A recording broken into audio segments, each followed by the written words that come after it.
This program proudly brought to you by Mitre 10, Ultratune and Nike.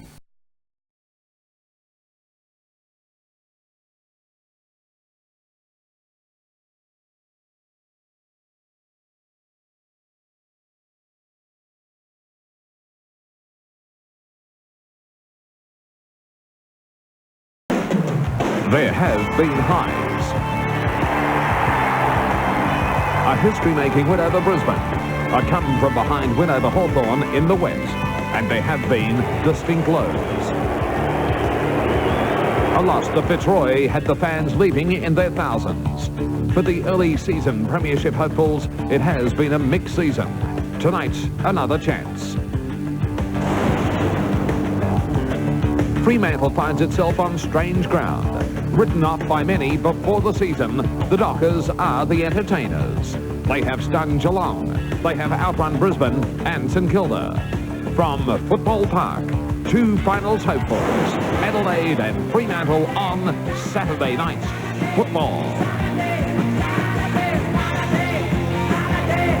Yes, thank you, Craig, and we welcome you once again to Saturday Night Football with me, Malcolm Blight. And if we've got a game tonight half as good as those three today, we're going to be in for a rip snorter, Malcolm. Fantastic. Seventh playing eighth, of course, Sandy. I mean, there's a lot to play for tonight. There really is. Certainly is, and both sides have made changes. First up, let's have a look at the Adelaide squad. Yes, pretty experienced compared to the Fremantle side. And I think that Brett Chalmers, they've talked about perhaps young fellow, I've just lost him from Ingerson being ruckman, but Chalmers, I think, will lead the rucks.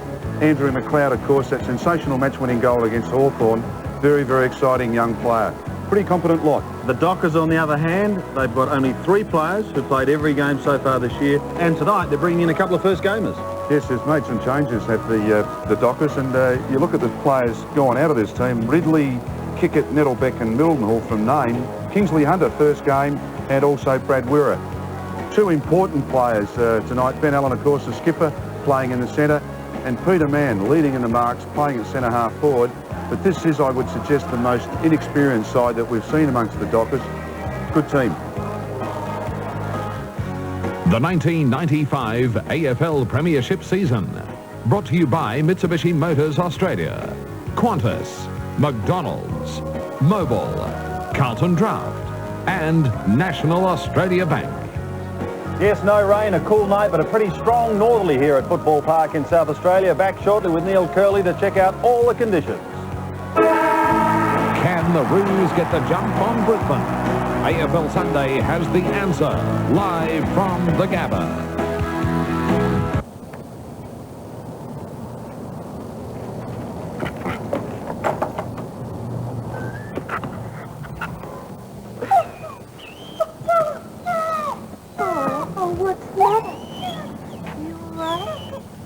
Let me have the milk. Dogs will do anything for the real milk goodness and great taste of moist, chewy Good-O. Doesn't your best friend deserve Good-O every day?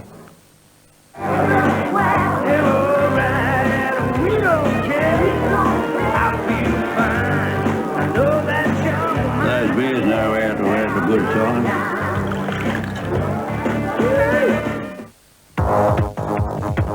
Do you have an eye for detail, colour, value? You're looking for an Epson colour printer. You're looking for the best. Epson!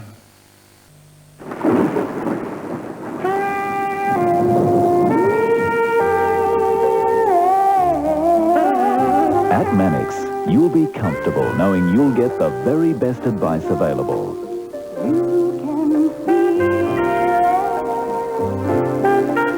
You'll find the very best in choice, price, installation and service when you visit a Mannix Home Comfort Centre. So, what do you think? Oh, the Beijing thing.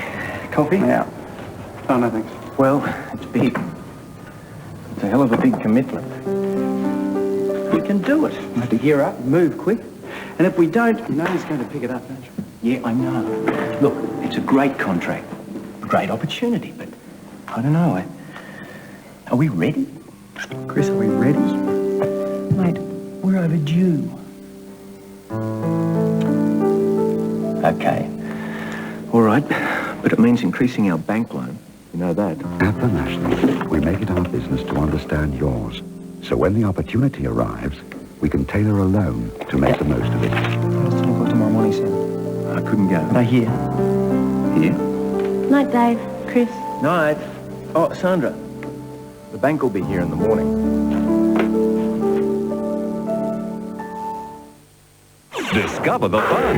Dead right. At 6:30, tips to train your pets. But what happens when cat meets dog? Talk to the animals. Then at 7:30, is Tim's marriage down the toilet? You know, I have never seen that drain before. Home improvement. I'm gonna blow that thing right out of you. The brand new episodes keep on coming. And at 8, Impossible Effect. Plus, you could win 2 cars and a Nintendo family pack. World's greatest commercial.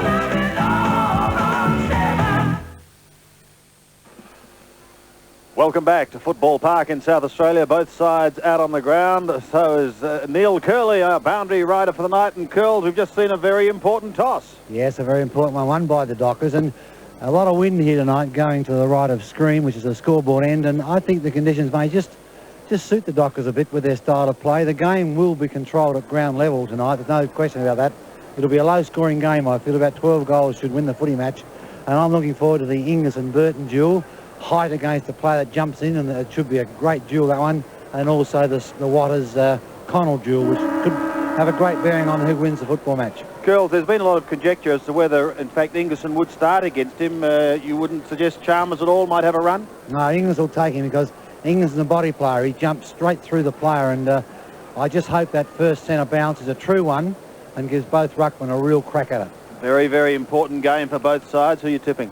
I'm tipping the Crows. I think their defence is far too good. They've settled there pretty well at the moment with Smart back there. I think he'll control a lot of the ball there against Mann, and they should set up enough opportunities to win the footy match. And Curls, with the Open just around the corner, we look forward to the latest from your hat offering in the next few weeks. I've got a new one coming next week, Yes, Sandy. thank you, Curls. Thank you very much. Interesting call, that. I mean, with Chalmers not starting. And a warm good evening to Dennis Cometti. Welcome, Dennis. Yes, good evening, Sandy. Interesting situation this for the Fremantle Dockers. They've used 38 players this season. That's remarkable. Yes, and a big night for a couple of them tonight, playing their first. As we've said in the opener, only 3 that have played every game. So here we go, the opening bounce, and it's Burton with that mighty height advantage, 210 centimetres. Who's got a big night ahead. The Dockers winning the toss. Kicking with the breeze. It's McGovern who puts it down towards the half-forward flank area, taken by Delaney. He has a look further down towards the 50. The diving mark. Is it going to be paid? It is to Norrish. Outside 50. How strong is this breeze? Malcolm, what do you think it's worth? It's probably 4 or 5 goals, I'd suggest, Sandy. Norrish wobbles that one down towards the left forward pocket. Burrows is in the vicinity, but he sees it over the line, as we see the Adelaide Crows bench. The weed has come back into this lineup for the Adelaide Crows. Sandy, Stephen O'Reilly playing full forward, which is a huge surprise. Well, you had him at full back, didn't you? Where he's played most of the season, yes. Norrish again over the boundary line. But I remember actually did get 3 votes in a game at centre-half forward against the Eagles when playing for Geelong. Fine night, as we've said, but there may be the odd shower or two a little bit later on. It's cool, expecting an overnight low of 10 degrees. Thrown in, Ingerson up very high. McDermott quickly onto the boot. Allen did well. At left half forward.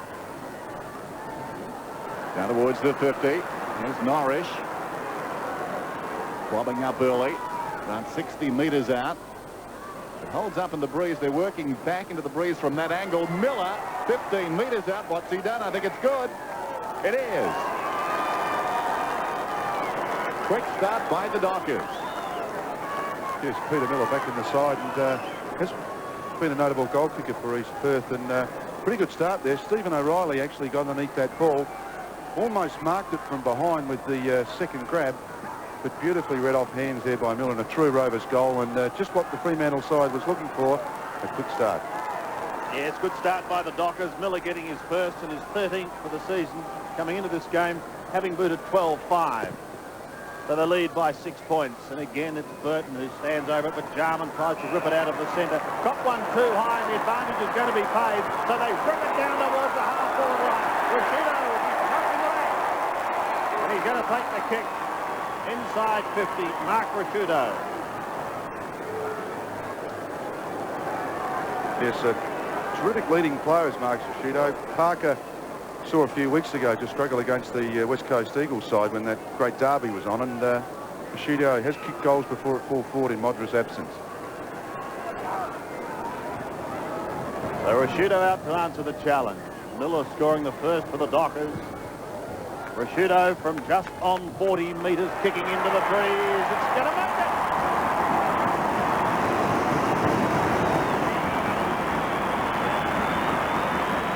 Well, it would appear that the Fremantle side have some trouble in the middle. If Jarman starts getting, we looked at this in replay again, it's Jarman doing the hard work. Burton's going to get, they've almost conceded the ruck work.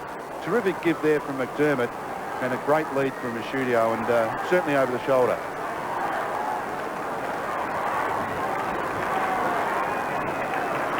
So it's a goal apiece. The early going Saturday night football from Football Park. Rucks go at it. Burton knocks it down. This is Anderson. Again, throws it on the boot down towards half forward. McLeod's in front. Leach almost got him. Into the path of Tregenza, 55 metres out, down towards the kick-off line. Rashudo knocked away by Parker. Down in front it's Pesh. Goes with the right boot, hooks it back. I think it's another one. 2-1. Well, they're certainly reading it out the centre of the ground, and pretty well done by McLeod again. And Rashudo in front made the contest, and another Rovers goal similar to Miller's in the first goal of the game. So lively start, 3 goals. The first couple of minutes, 3 or 4 minutes of play.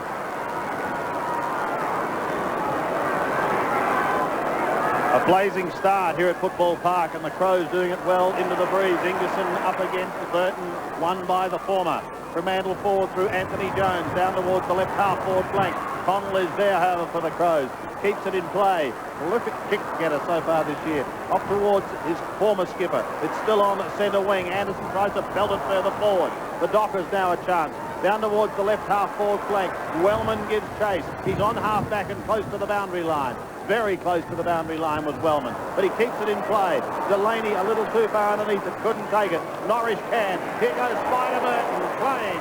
Loses the football. Anderson also couldn't take it. McLeod is there. Allen also.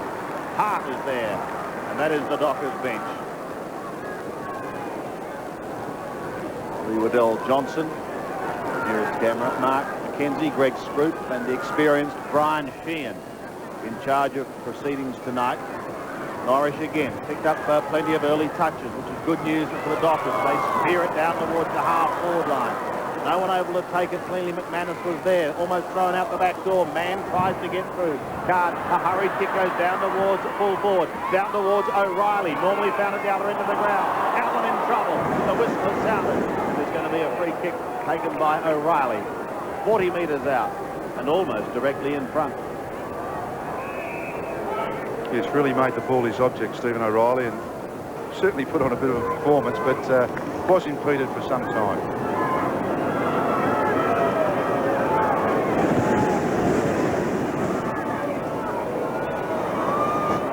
From 40 metres, Steve O'Reilly.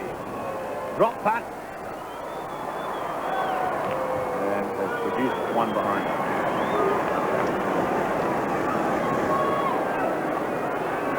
1-1.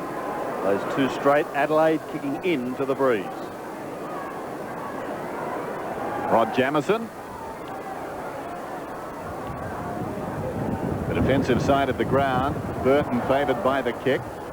Couldn't bring it down. Jarman, quick hands away. McDermott scrambles it towards the wing. Anderson didn't have the ball. Play on's the call. McLeod. What a desperation from McGovern diving after that one. He ties it up, and a ball up on the outer side. Bounce on the wing. Virtually a full house again tonight. Burton got his hand to it. McDermott to Bickley. High floater down towards half forward. Wirra came in from the side, knocked away by Jones. Delaney leads the race. Connell's after him. Delaney hard against the line. Did he keep it in? With precision. It ricochets off Muir. He couldn't mark it, but the kick was good. And a boundary throw in on the outer side. Crows by 5 points. And hot favourites, as you can see. Burton down. Bickley to Jarman against the flow. McDermott. This is Connell. Boots it towards centre half forward. It floats in the breeze. McCartney up in front, fisted away. McLeod the crumbs inside the 50. Big leap down there from Parker. Rashudo wanted the free, nothing doing. McGovern overrun by Madigan. Chalmers left it behind. Pretty tough in there. No doubt a whistle. About 6 bodies around that one, like inside an avalanche.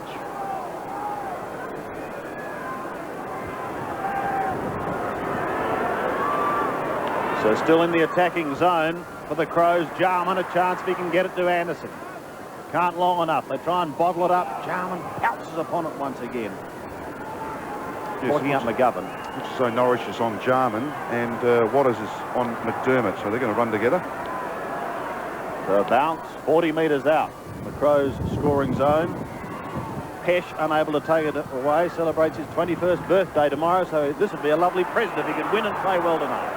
Towards Wellman, but in the meantime a whistle back on centre wing, and Nigel Smart is going to take it. To put the Crows into attack once more, Nigel Smart to right half forward towards McCartney.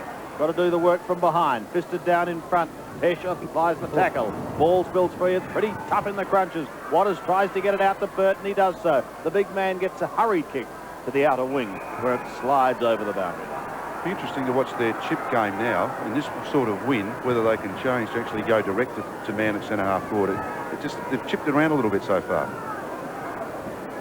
Burton and Ingerson again. One by the former. Waters does the roving towards Allen. The skipper goes down to half forward, only as far as Wellman. And he defends. Just stabbing back towards the middle. Finding Ingerson. Called a play on now. And he does, up towards half forward. All Dockers. In fact, no one at home at all there. And the mark taken by Jones. Off to Burt. He's in the middle, and away he goes. Inside 50 towards O'Reilly.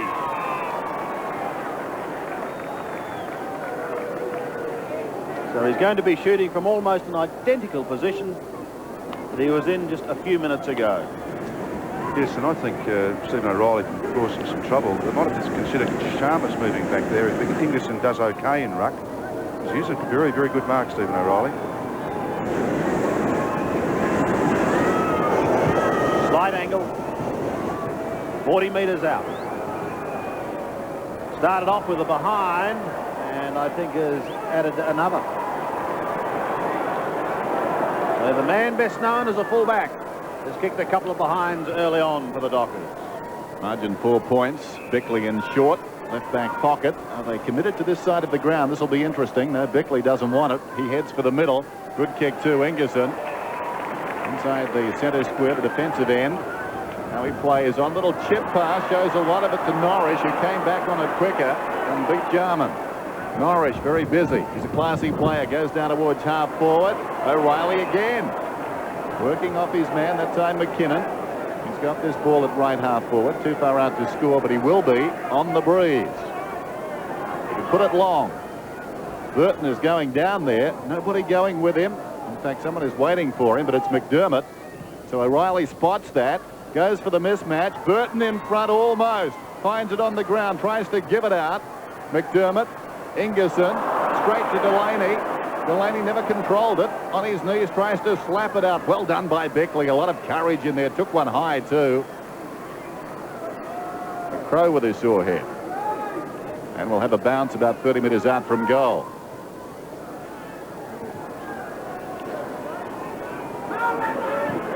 Dockers desperate to score as Burrows flies for the tap out. Then tried to sock it off the ground. He's still in there, Burrows. And so is the football. Eventually it does come out. Back towards Anderson and McGovern. Down towards centre wing. Neither able to take it cleanly. Anderson the first to recover. Almost taken high. And he'll take a free kick. Just on the defensive side of centre wing.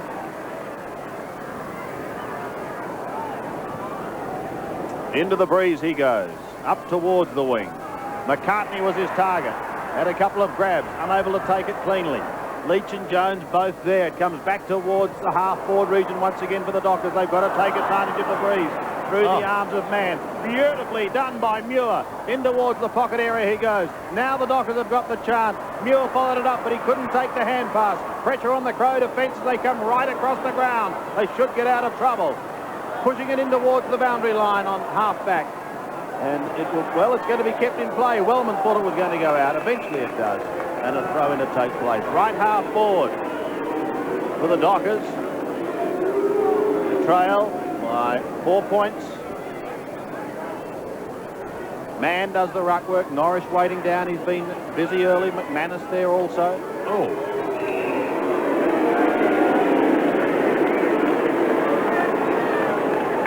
The weed is on. And as you can see, Martin McKinnon is off for the Crows. A welcome return to Wiedemann, playing only his second game for the year.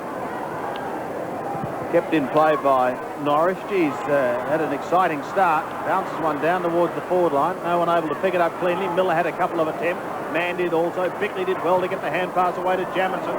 Tries to find a bit of open space, but O'Reilly's going to be first to it. On his 50-metre line. Well played by O'Reilly. He's had a good start. Flicks it back in towards full forward. Going to be very, very close. One behind. So virtually 3 behinds to O'Reilly. And the Dockers are 1-3, trailing Adelaide 2 straight. In fact, Sandy, that move's already been made. Chalmers has actually gone back on them, and as we saw, McKinnon off the ground. Just looks like a better matchup now. Whoops. Do it again. Rod Jamison. Interesting kick, virtually down the middle. Juggled attempt at the mark by Mann. Plays it off nicely. McGovern, outside half forward, spears the pass in. Burrows takes the mark on his chest. He should kick this. It's a long kick. It's a question of accuracy. Yeah, terrific give, and great skills there by McGovern to set Burrows away. I think he's missed. Way to the right. So they missed a few now. O'Reilly a couple. Burrows that one. And the margin 2 points, but this is wind-assisted time they're wasting. Under 9 minutes till quarter time. Jamison to bring it back. This time goes to himself. Runs to the pocket. Kicks towards the outer side half-back flank. Up goes Chalmers. Completely misjudged it. Was he pushed in the back? Yes, he was. That explains it.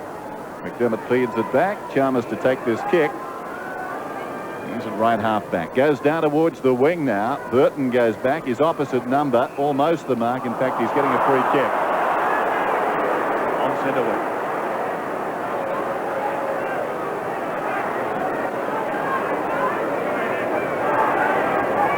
This is just the one game this year.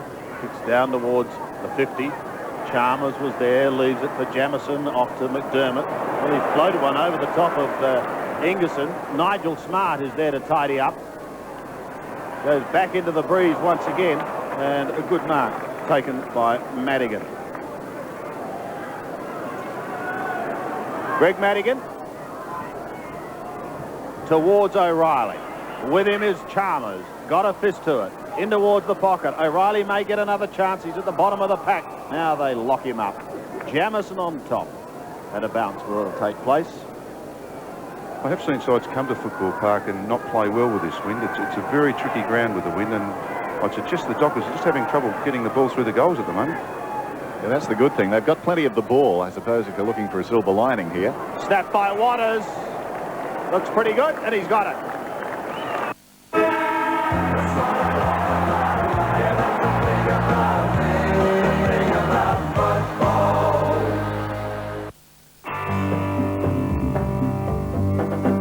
Mobil's relentless research and improvement has now produced the fully synthetic Mobil 1, an oil that will actually preserve the life of your engine. Now, buy 5 litres of Mobil 1 and get a free $10 fuel voucher. Details at participating Mobil and Quicks outlets. The last word in engine protection is Mobil.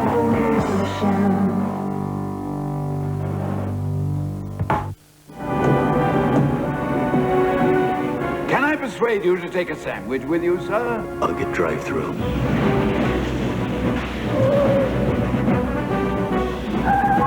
special, sir? McDonald's dynamic $2 dinner deal. A cheeseburger, small fries and a small Coke, all for a phenomenal $2. I'd like to see Batman Forever.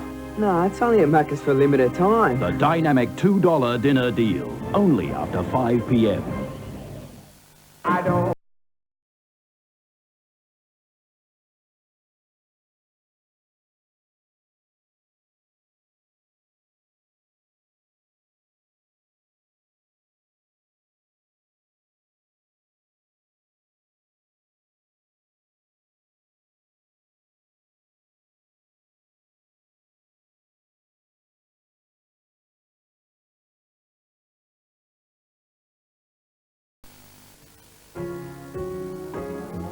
One Australian airline has been flying across this great country of ours for 75 years, opening up the outback, connecting the cities, bringing Australians together, which is why today no one knows Australia quite like the airline that calls it home.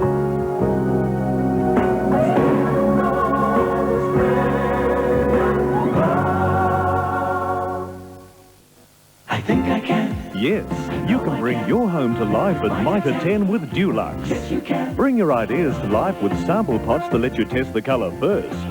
Choose colours that stand up to life with Dulux Wash and Wear Acrylics, Australia's most washable interior paint. And paint on colour that ends mould for years with Dulux Mould Shield. When it's Dulux, you can really put your heart into it. Yes, you can. Bring your home to life with Dulux from Mitre 10. It was love at first sight. Mom, this is Bernie. Two people drawn together by a little girl. You're a very pretty woman. Oh, you're embarrassing me. A fairy tale marriage, and then Liz. her violent ex-husband returns. Offering him money is a crime. Letting that man anywhere near my daughter is a crime. Many Danielle Steele fans believe this is her best story. Where is she? She's with her daddy. A story of excitement And and sorrow. we can beat this. Fine Things, Monday on 7. Dockers by 4 points. Allen left it behind. Wiedemann knocked it forward. Socket out wide by Beckley. Madigan's got it. Goes backwards. Allen stood up in the tackle. Well done. McManus in space now. 60 metres out. Measures the kick. Goes long down towards the kick-off line. In front O'Reilly. Angled back towards the goal line there by Chalmers. Forced behind. Ben Allen involved in that build-up. As a Hawk last season, averaged 27 possessions in the 2 games. What? Explain that to me. Must not have been touched. The goal to Shane McManus, was it? Well, that's what they're saying. Well, have a look at it again. I need to. It's incredible. Well, there is some concern by Chalmers when he looks back here. Well, I think it's rolled down his arm. The umpire hasn't seen it. I reckon that's what's happened. It's actually, as he's gone to switch, the umpire hasn't seen it hit his arm rolling down. Well, incredible. When is a goal not a goal? Or when is no goal a goal, perhaps. Nevertheless, it's there. Delaney loses out this time to Anderson, who gets a hurried kick on the outer wing. Chance for Muir to get the hand pass away. Unable to pick it up cleanly was Uwira. So, the drama here as Pesh has the free kick on the outer side. But the bottom line is Fremantle move to 3-4. Adelaide have 2 straight. Rashudo has a chance to take them back. Not an easy kick. Yes, Shudo just far too clever there. Just really lent on him, and Parker was out of business. Interesting, it was less than a goal. At the end of the day, the game owes them one right here, doesn't it? That's remarkable at the other end. Remarkable. Rashudo to his second from 48 metres. It's a drop punt. It's a good-looking kick going across the face of goal and registering one behind. Surely that should have been a goal. Wait for the indication. Don't assume anything. I think that was a fraction wide. 2-1. Plays 3-4. This crowd somewhat stunned at what has transpired in the past couple of minutes as McGovern brings it back into play and the mark taken by Jones. He's at half-back. He's got Norris short and used it. They just chip it around and down the ground they come. Up towards centre wing. In fact, the kick tumbles over the top. Over everyone. Tregenza a charge. Could have been meant for man. Tregenza claim. Gets it across to Nigel Smart. Smart the hand pass away. The defence working well. And a good smother by skipper Allen. Locks the ball up on centre wing. I think Sean Wellman thought he was well and truly clear. Yes, it does happen a bit in windy conditions. The ball just spills out your hand rather than being placed down and doesn't quite get the trajectory, so you will see a lot of smothering on a night like tonight, I'd suggest. McDermott to Hart. The Crows, a chance to go forward towards Wiedemann. It bounces behind.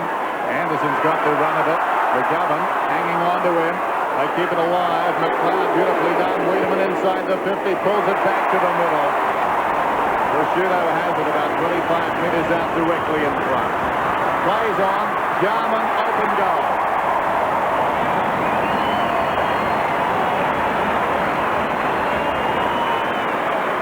I just detect that this Crows side running forward tonight looks a little bit more potent than probably what we've seen for most of the year. And Prosciutto won out in the goal square with Parker, who's really going to be dangerous stuff for the Fremantle side, and really does play the team stuff here, and gives it to Andrew Jarman. But they really are running the ball forward and look much, much more dangerous.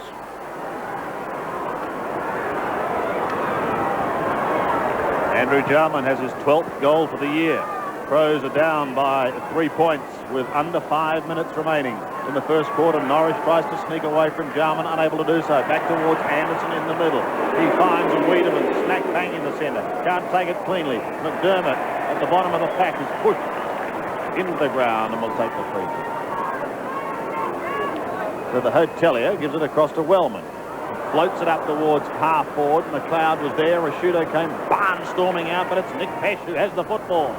Up towards Connell in the right forward pocket. Too far for him. Over the line it goes, and a throw-in. In the Crows attacking zone. There's Nick Pesh, 21 tomorrow. Inside 50. Burton winning it with the left hand.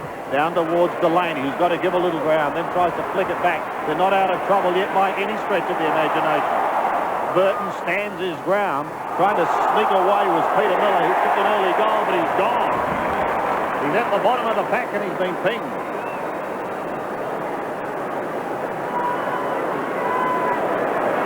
McLeod.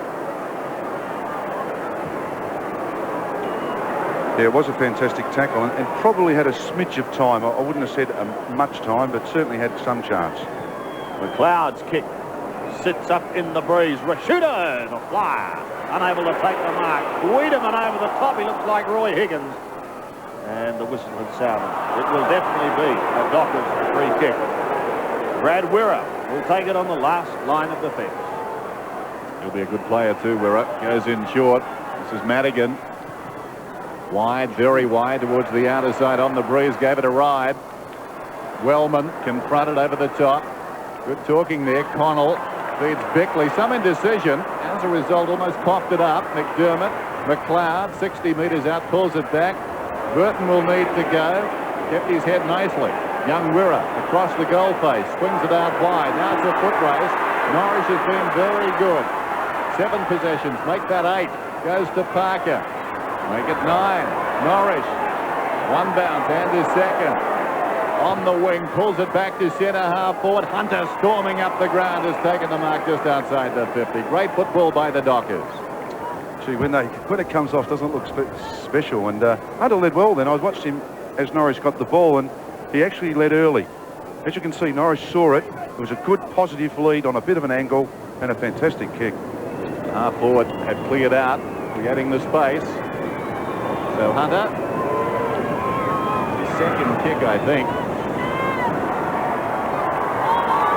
Matters not. He's missed to the left-hand side.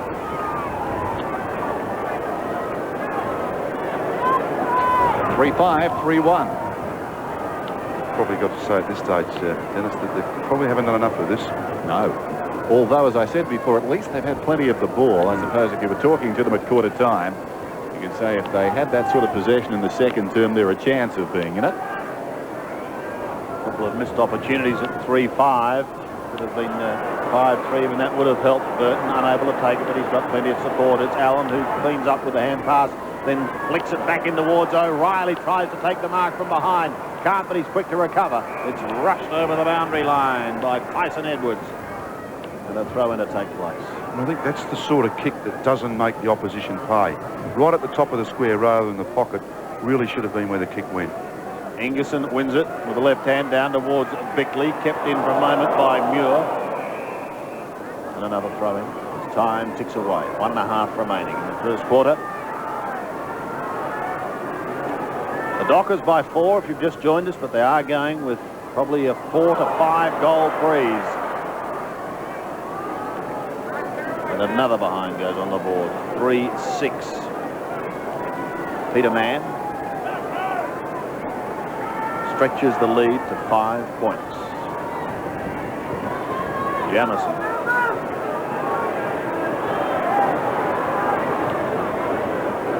Again goes towards the outer side. Chalmers was there at the back of Simon Tregenza.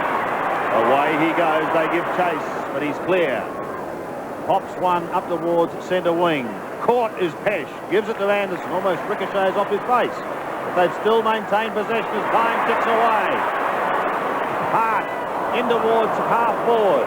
McLeod, Rashudo and Tregenza, they're all there. Tregenza gives the hand pass away towards Rashudo. He shrugs the tackle. Flicks it onto his left boot. Bounces it in towards full forward. Oh, what a bounce it was. Freedom into Jarman goal.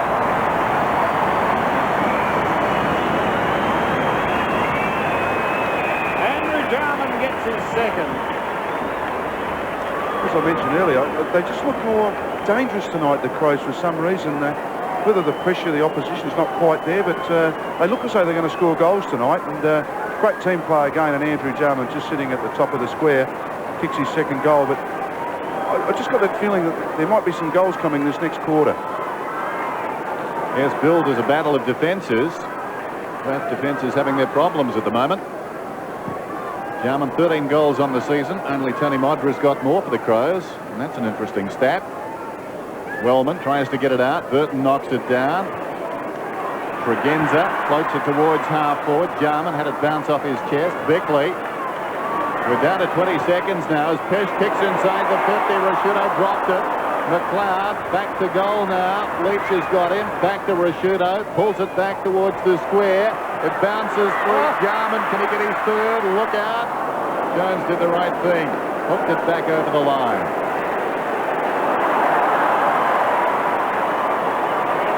Now the umpire's going out, getting the all clear. That's the goal umpire.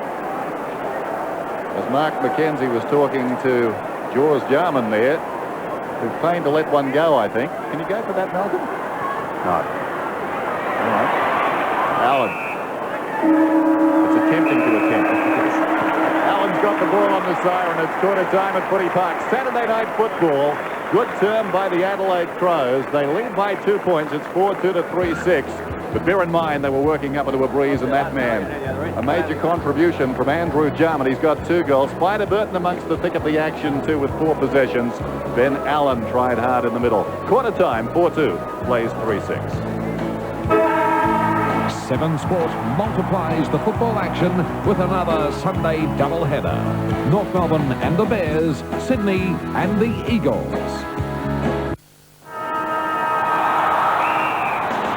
Oh, yes, he's unmarked. He's kicked to the forward pocket. Oh, by Jingo. It looks as if he's going for a full set of 47 footy faces. Oh, what a screamer! Yes, score a free AFL footy face collector disc under every specially marked cup of Coke. It's in the air. Oh, what a killer! So go in hard and mark a free footy face now. It's a comforting performance from Coca-Cola. Look out! The Peter Shearer stock take sale is on now. Look, suits and more suits like Stafford Ellens are now only $2.99. Albert Street and Bossini just $3.99. Sports coats top brands from $99 to $2.99. Casual jackets from under $40 to just $199.95. Plus knitwear, leather, shirts, trousers and more. The Peter Shearer stock take sale is on now. Miss it and you'll kick yourself. Peter Shearer Menswear, Rundle Mall. Sit and say, you betcha can. Have a ball in the USA going to the baseball, basketball or ice hockey final of your choice. All for free. Details at your nearest sip and save. Hardy's Black Bottle Brandy, $16.99. Rebel Yell, $19.99. Cromdorf Range, $6.99. And Unbeatable Beers, Hahn Long Brew with cap, $23.89 a carton. And Tooheys Blue, only $16.49. Get into your nearest sip and save. They're everywhere.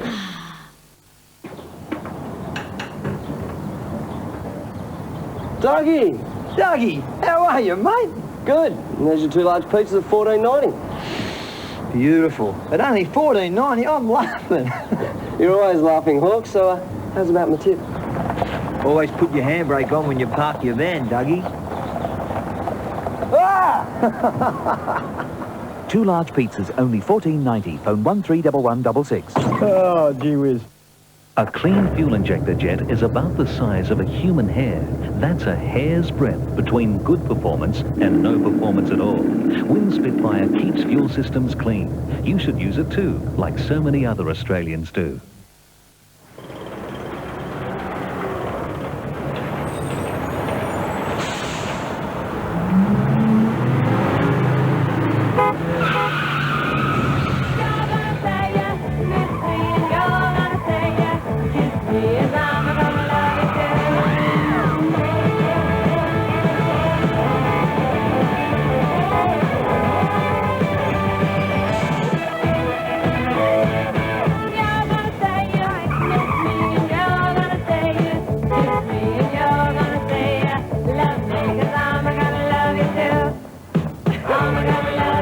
New Nissan Micra.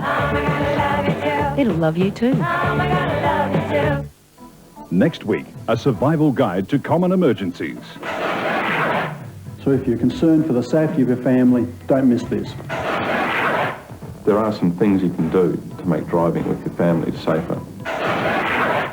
People that prepare for emergencies have a far greater chance of survival than those that don't. What we do in those first few seconds often determine the final outcome. Today, tonight, 6:30 weeknights on 7.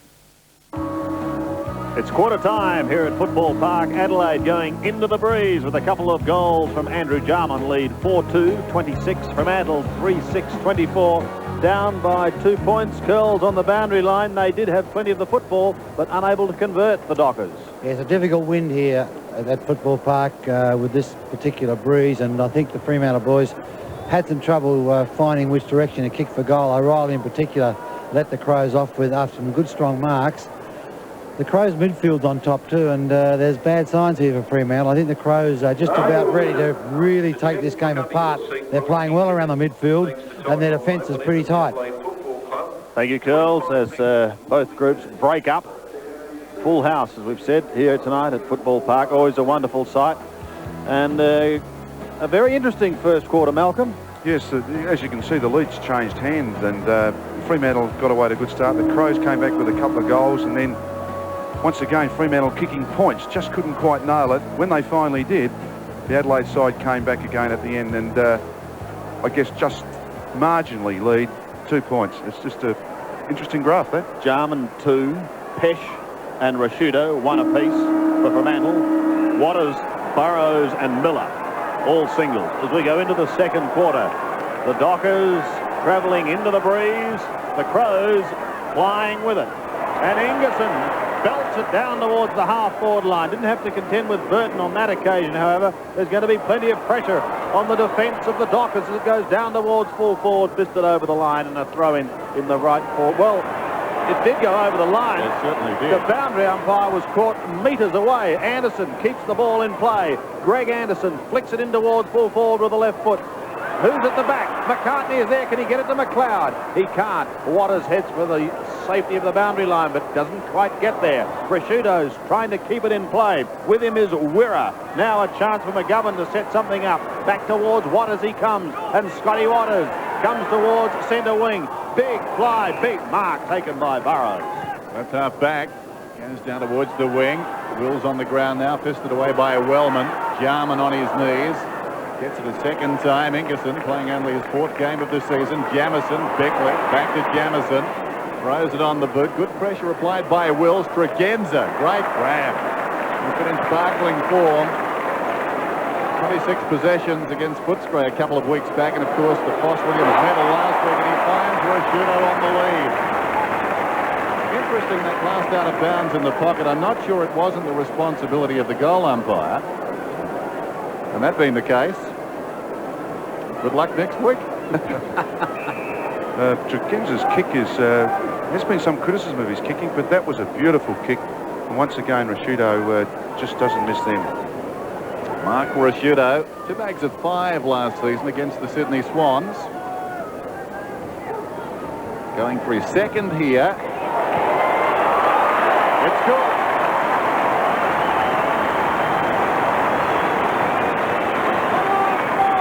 It's just what Fremantle didn't want there. That big whack out the middle from Ingerson was a terrific jump. But I'm impressed with his kick. He really did keep his head over the ball for that last split second, Tregenza. He sometimes tend just to lift up on his head, but he really did get to the right spot, and just no chance from anyone from behind. Rashudo has 2. 32 plays 24. The Crows lead. We go back in the centre once again. Ingerson charges at Burrows. McDermott should be able to set something up here. He does to Tregenza. Tregenza, the form player, towards Rashudo again. McLeod scouting, couldn't take it cleanly. Pesh was there, so does the Weed. 3 comes to Anderson. Flicks it with the left foot and bangs it into the woodwork. I'm just starting to think O'Reilly at full forward might be a luxury at the present time for the Dockers. Yes, just Tregenza then, as the player ran at him, he lifted up his head so the kick went high up to Rashudo. It was just interesting, the 2 different styles in kicking. He really just needs to keep his head over the footy and keep it lower. Andrew McGovern, the 4th man taken back in the 91 draft. Played only 20 games though for the Sydney Swans to bring it in. Gets his warning. Is very wide. They'll contest a couple of metres in from the boundary. It pitches, strikes a sock and goes out of bounds. Throw and out of side. Just 33 plays 24. Sorry, man. Yeah, just looking at O'Reilly there. One of the problems, of course, is there's no one tall on the Crows forward line, so the matchup probably not quite right for him.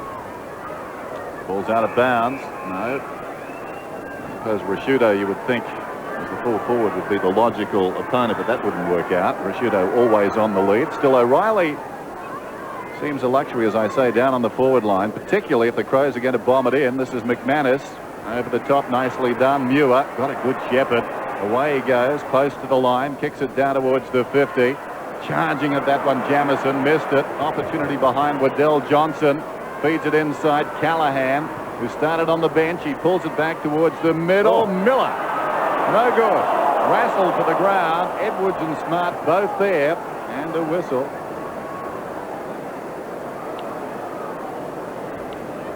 Peter Miller. Was it a mark? No, sir. No, good call. So a bounce about 25, 30 metres out from the Dockers attacking goal. The goal would be nice here. Allen and Hart on all 4s. Hart did well initially. Gave it away though. Mann. Callahan dragged down. Hart didn't have the ball. Wellman. Connell. Haven't seen a lot of him tonight. The leading kick getter in the AFL to Hart. Good sidestep. Boots it around the outer side. It's a floater. Madigan comes up, takes the mark. Just forward of centre wing on the outer side. And he'll be having a spell for the blood rule, I would imagine, in a moment. Umpire hasn't seen it, I don't think. Short to Norrish. Picking up plenty of kicks against Jarman, but of course Jarman kicked a couple of vital goals. Miller again, roving the pack, gets caught. Ball still free towards McDermott. He rides it. The hand pass is questionable. Edwards under all sorts of pressure. Again Tregenza. Pushed as he took the kick and out of bounds on the full. I think Chris McDermott trying to do the right thing there and give young Edwards an easy possession, the youngster, but the hand pass was a shocker. McGovern to bring it back into play. Has a look up inside 50. Floats it high. Waddell Johnson got a hand to it, but that was all. McDermott again goes to ground with the football. Hart comes in over the top. Jarman there also. Bounce to take place. Interesting at this stage, Sandy. The Crows have had 42 handballs. They really have started to share the ball, which is a bit more like they played last year. Not as much like they've been playing this year. So they just look a bit more dangerous, I feel. Man doing the ruck work. Smart gets a hurried kick, but it's got plenty of height and distance. Burrows couldn't take the mark. McLeod, if he gets free, look out. Here he goes. Beautifully down McLeod. Off to Wiedemann. 45 metres out. Away goes the Weed.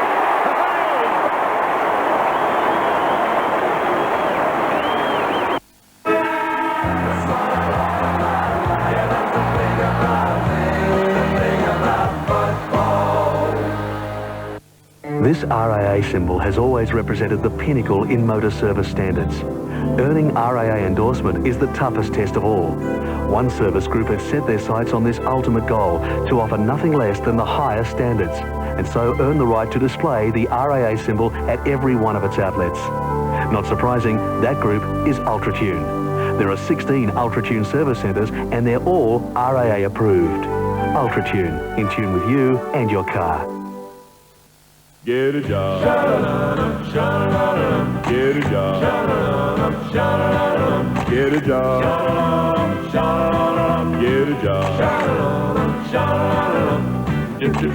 From the trusted Triton to the new Express walkthrough, there's a Mitsubishi to suit any job. Designed to be amongst the most reliable vehicles on the road, it's no wonder Mitsubishi Tritons and Express vans are the ones businesses count on, day in, day out.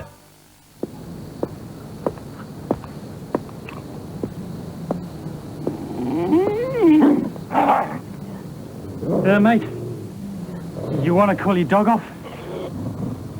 What's the problem? I think he wants me Farmer's Unionised coffee. I'd put it down quick if I were you. Yeah, you're right.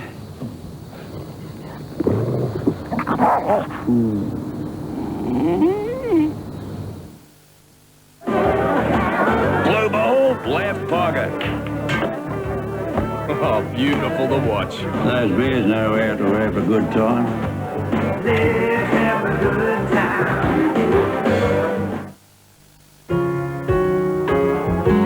Fly the new Qantas business class to Los Angeles any day of the week.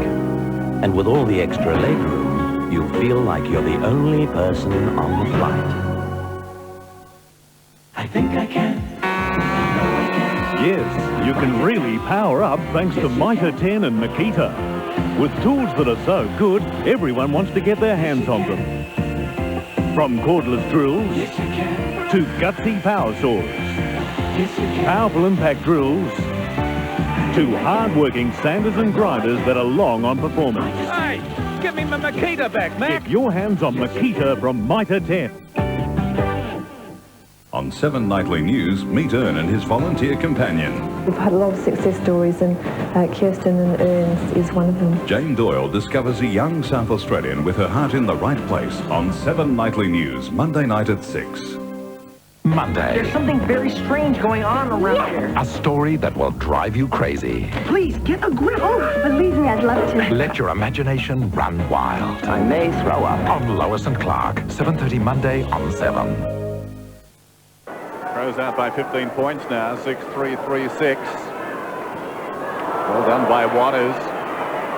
Through the congestion, headed towards half forward. Delaney has been quiet, settles, runs inside the 50, goes long. That's a magnificent effort from there. They stayed off him and they'll pay the price. Goal. Not often you see that. Everybody fanned out from the ball carrier. And Delaney took a couple of steps and kicked the goal. Yes, Waters did it very well there. He went to give and then tried to protect Ingerson. As you said, Dennis, really no one went at him, and you don't expect that from a player to stand and then go, but the Dockers we've seen a few times this year actually are almost coached to do that. That'd be a good drill, wouldn't it? The stand still drill. Back to 9 points here at Football Park.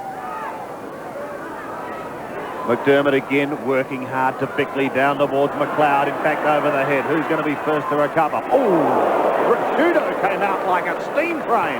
Jarman gets a left foot to it. This may just about bounce down towards full forward. Some fancy soccer tactics. Well, a grand attempt by McCartney to no avail. You've seen Dermy do it. Yes, he did, didn't he, early this year? An extraordinary goal. So behind, 10 points the margin. McGovern again. Bring it back into play.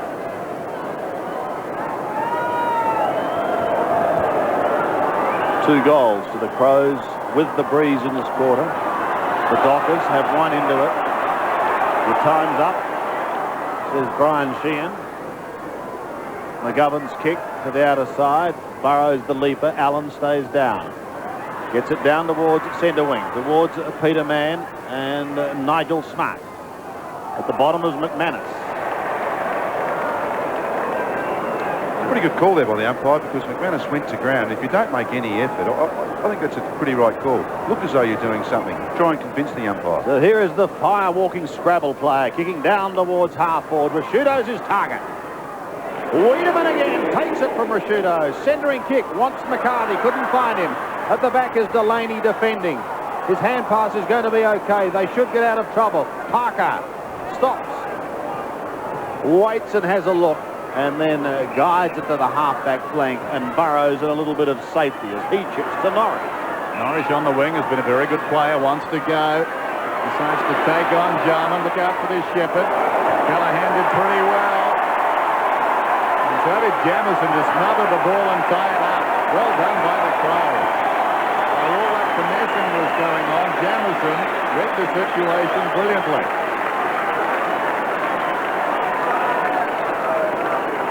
A little moral victory there for the Adelaide Crows on the way. 6-4, 4-6. Ingerson knocks it down. Hart knocks it away. Jarman applauds. Boundary throw in. On the wing in front of our commentary position. Burrows and Ingerson. Ingerson knocks it down. Waddell Johnson at close quarters trying to give it across to Waters. He was going nowhere.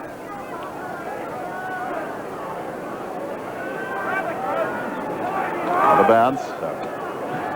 12.5 minutes to half time. Ingerson takes an almighty run, knocks it down to Hart. Allen's there, and the ball's out of bounds. So boundary throw in again on the wing. 10 points the margin.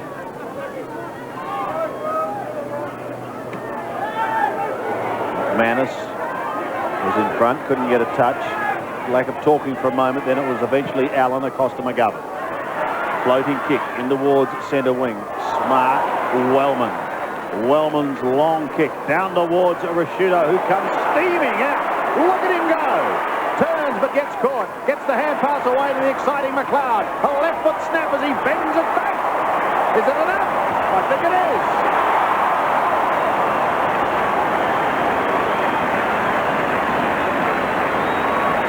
Yes, wonderful play there for the Crows.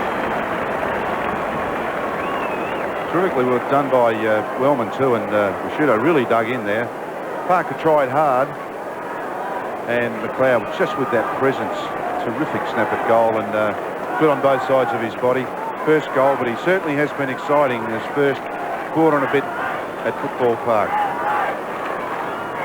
Andy Margin again out to 16 points. Marvellous turn of pace there from Rashudo. Rubber Burns across half forward there. He really put the head down and dug them in and took on the defence. Ben Allen's got a free kick. His 8th possession as he goes down towards half forward. Waddell Johnson in front. Oh, caught that. Waddell Johnson has this one. Wellman stands the mark as the kick comes inside the 50. O'Reilly's got it. I venture to say too far out to score. Had his chances in the opening term. Still to kick a goal, but a couple of behinds from set shots. There's man up ahead. So Riley needs to start at left. It should come back on the breeze. That's the plan. So watch this. He's normally a long kick. It'll take a very good kick from here. Breeze will push it left to right. Not so much for that plan. Put that one up towards the opposite pocket. Off hands. Here's man playing it away from goal. Over the shoulder to a voice.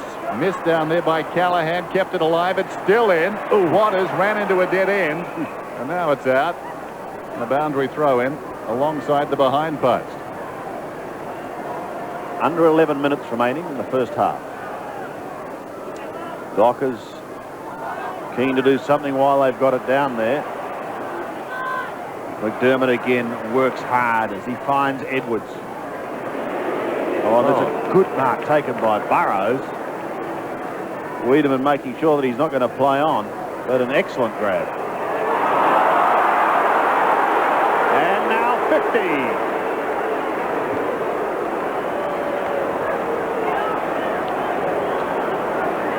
So that is going to bring Burrows well within scoring distance. Almost unnecessary, that, isn't it? It's just a frustration for everybody. It just doesn't win. Just go back and give the bloke the ball and let him have his kick.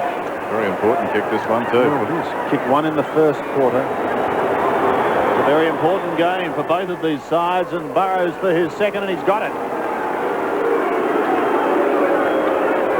Yes, we didn't quite see what happened off the ball there, but you could see that Wiedemann wasn't all that keen to give up the footy, and Burrows actually tried to push him back, but I mean, the idea was it was a clean mark, a clean whistle from the umpire, and as we watched the mark again, and it was, I mean, it was just a clean mark. You go back, here he snitches the ball off him, and really uncalled for. But a very, very important goal for the Dockers. 7-4-5-6. Jarman breaks away. He's on the wing. He boots it inside the 50. Rashudo in front. Parker with him. Jones towards the boundary line. Well done by McCartney. Oh, Leroy Loggins would have been happy with that. Away comes Wirra. Back towards the wing. McGovern. Good grab in front. That's been a good duel, McGovern and Anderson. Anderson marginally on top. Low kick into the breeze. Woodell Johnson again on the lead. That one a little easier. Wants to play on. Takes on Wellman. Runs through the wing. Boots it down towards the 50. It holds up in the breeze. Free kick surely to Ingerson. Pushed in the back.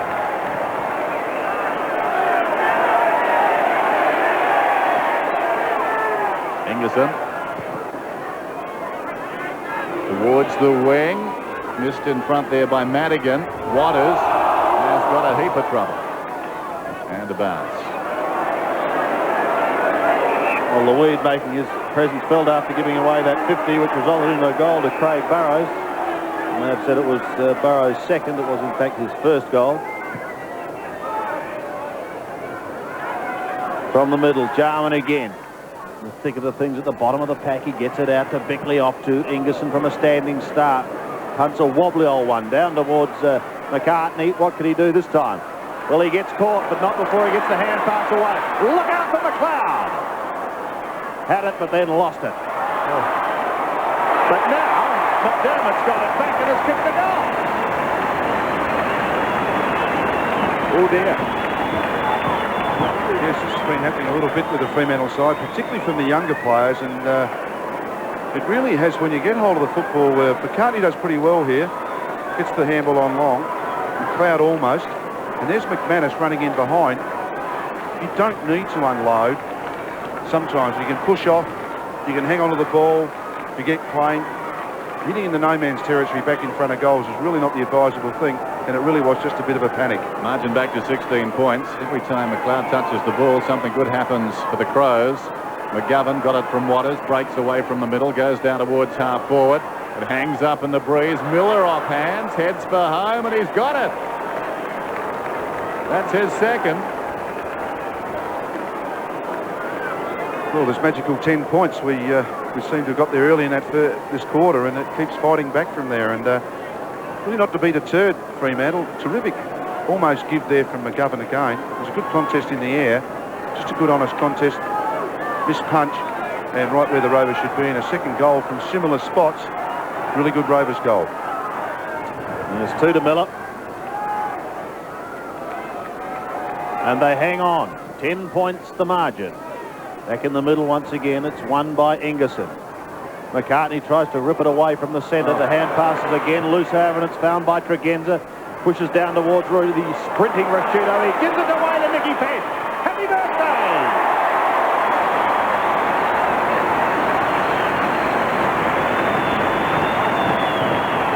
To the Peck.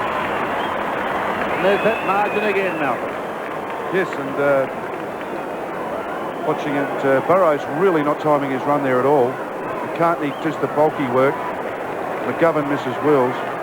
There's that wobbly kick from Tregenza, which we've talked about. And then Mashudo with a great give to Pesh.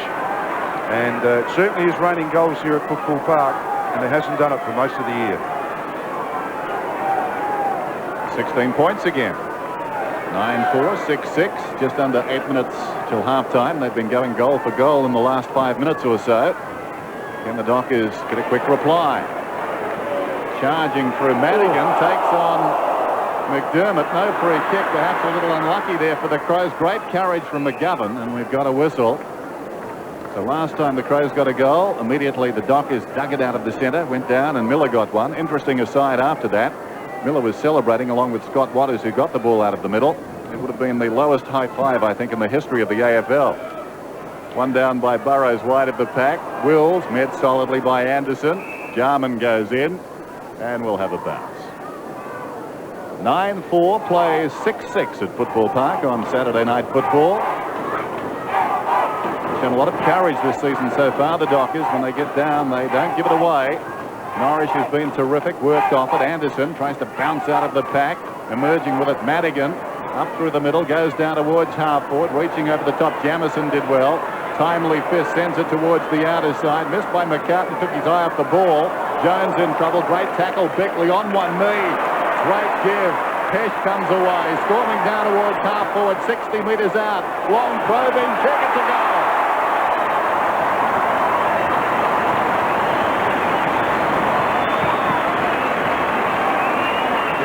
Bickley was just terrific there. He really did put the pressure on, and once again that quick give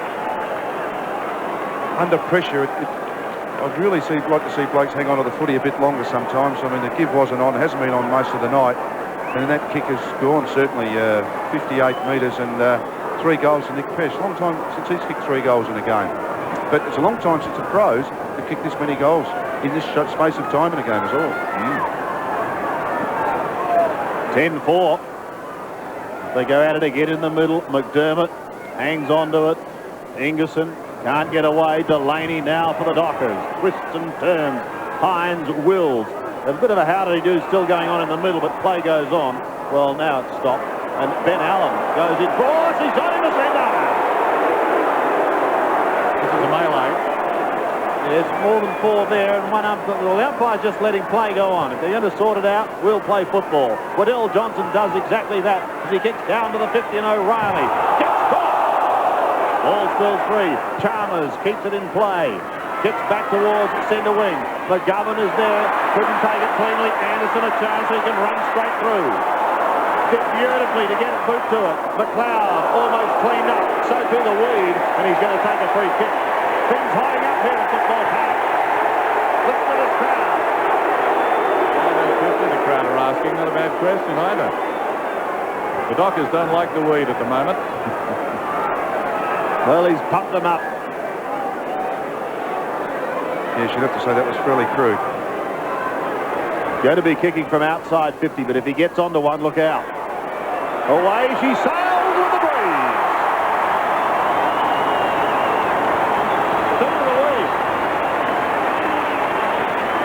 In fact, 2 in this quarter, and Adelaide side now has kicked 7 goals in this quarter, which is quite remarkable. We've seen some games here as we look at that Delaney approach at the footy. 7 goals has nearly seen them out in most games, and it really is a free-flowing game. A bit like the Crows of old, I'd suggest.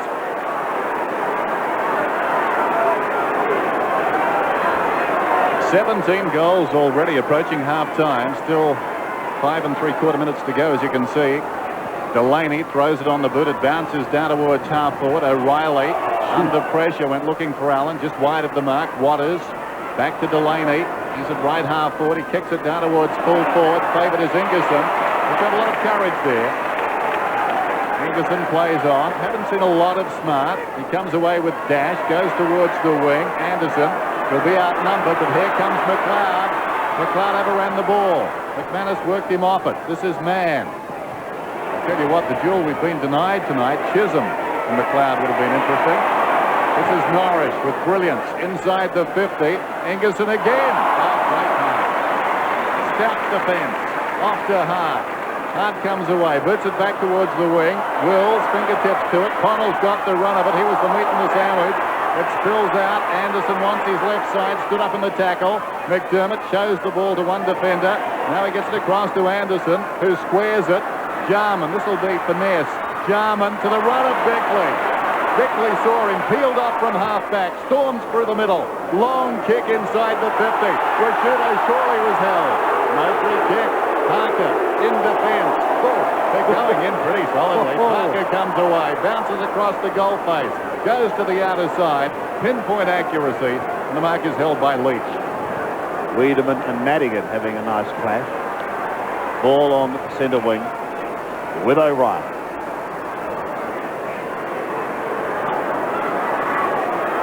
Tough quarter, this one.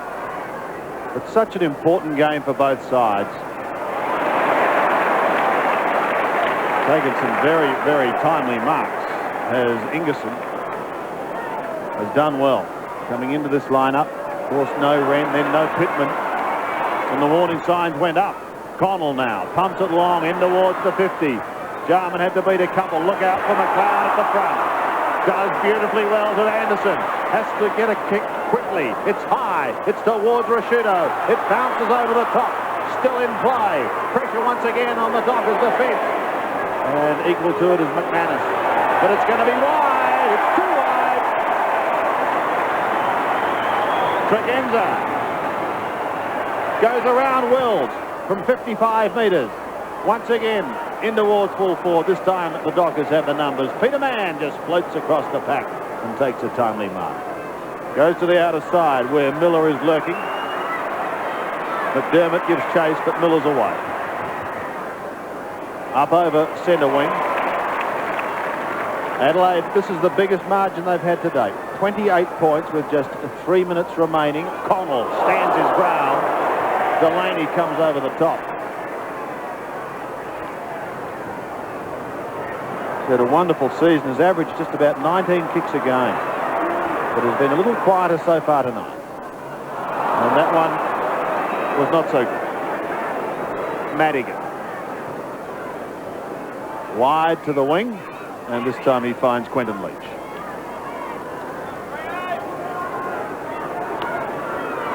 Leach down towards half forward. Crows have got the numbers, but Burrows behind the pack did well. Woodell Johnson just inside the boundary line, comes back towards the middle. Intelligent kick, and what is very clever mark. Shielding the ball with his body, keeping Pesh at bay and marking on his chest, running with the flight of it. It's an interesting way they play, how he came back. A lot of players, you know, the golden rule was to try and keep running straight on, but a lot of the Fremantle players stop and come back the other way. It really does catch you out if you're not used to it. Scott Waters going at his second. I think it's okay. It is. It's a goal. They needed that one. Yes, they did. And you always know it's a goal because absolutely not a murmur from that end of the ground. It is tough work playing at Football Park in front of this very, very parochial crowd. Burrows behind, and here we go. They go and then come back. It happens a lot of times with the Fremantle side. It is an unusual way to play at this level. Skillful kick. Yeah, great kick in the end, and a great goal from Waters. Kluzek is on the ground now for Adelaide. Chalmers is off. Ingerson charges at Mann in the middle. Allen tried to go through, but it's left to Anderson. A high kick towards Pesh. Kick three, but he's beaten by Norrish. Waters tries to sweep it wide as the Dockers try and get something going again. Jones goes from centre wing up towards half forward. But again, the big man backs into the pack and shows courage. Taken 3 courageous marks in this quarter. In towards the middle. McManus was the flyer. Wills almost interrupted him. The hand pass shot out by Jones. Off towards Leach. He's on centre wing and he bounces his way across the wing now. Shows him the football. Goes up towards O'Reilly. Look out, O'Reilly. From 55 metres. The Dockers would love another one. But again, Ingerson defends. Floats it to Wellman in the back pocket. And Sean Wellman's got a little bit of time to steady and flick it towards Tregenza. Gets around Wills. Gets the hand pass away. Now a chance for Tyson Edwards to have a look in towards the middle. Pesh is there. Waters also. Neither can take it. Maybe Mann will tidy up for the Dockers. He does to the outer side. A little bit of space for Delaney. This man having a run on the ball, and O'Reilly's out at centre-half forward now. Burrows back at full forward. Norwich. Ingerson has been very good in this term. The Dockers making the decision to work up into the breeze without Burton as Norwich kicks inside the 50, and they make it a late goal here. Burrows directly in front and only about 30 metres out. So the margin is currently at 22 points. This to pull it back to 16. We've had that margin quite often during the course of the term. So after the siren, Burrows will kick, going for his second. Big kick this one. Burrows, the goal umpire goes a fair way. It's touch and go. We'll wait on it. Behind. A sense of theatre there from the goal umpire. It's half-time at Football Park. 11-4 to 7-6. Entertaining affair, and the Dockers kept on coming. Get the feeling that that midfield supremacy of the Adelaide Crows should have given them a larger lead. Ben Hart has worked pretty hard for them on a wing this afternoon or this evening. 5 possessions, but Ingerson, really the story of that second term, getting back in defence. Not really the usual thing, taking those marks with his side, kicking with a breeze, but he did that to good effect. The Crows at half-time lead, 11-4 to 7-7. There's always plenty of ground to cover by Monday night, so join Bruce, Malcolm and Mike on 7's Talking Footy.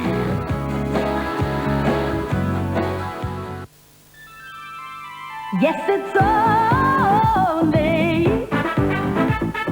you. The moments we share, the laughter that's there, it's really all I desire. Yeah, it's crazy, but it's true. It's only you. It's Foodland's huge food sale with mighty huge buys like Flora Margarine, big savings at $1.29. Wheat Bix, an enormous crunch at $1.99. Devondale Long Life Milk, big value at 69 cents. Sorbent toilet rolls, massive savings at $2.29. Sunwhite long grain rice, a huge buy at 99 cents. And Heinz condensed soups, mighty warming at 98 cents. Foodland's huge food sale is now on. But hurry, we can't hold these prices forever. Foodland, the mighty South Aussies, yeah.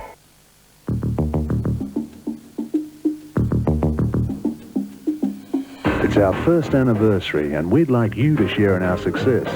For a limited time, we'll pay all your on-road costs so you can get away with no more to pay. That means the award-winning Cherokee Sport is only $41,968 and the luxurious Cherokee Limited is only $49,888. So hurry and get away with no more to pay. There's only one Jeep.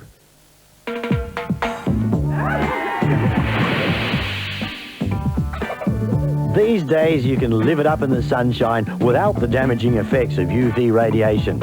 Menzel Maxi Tough Roofing now has new profiles and accessories made in the same space-age material. See them on display at your Menzel showroom today. Menzel Maxi Tough, complete UV protection from the only complete sunroof system.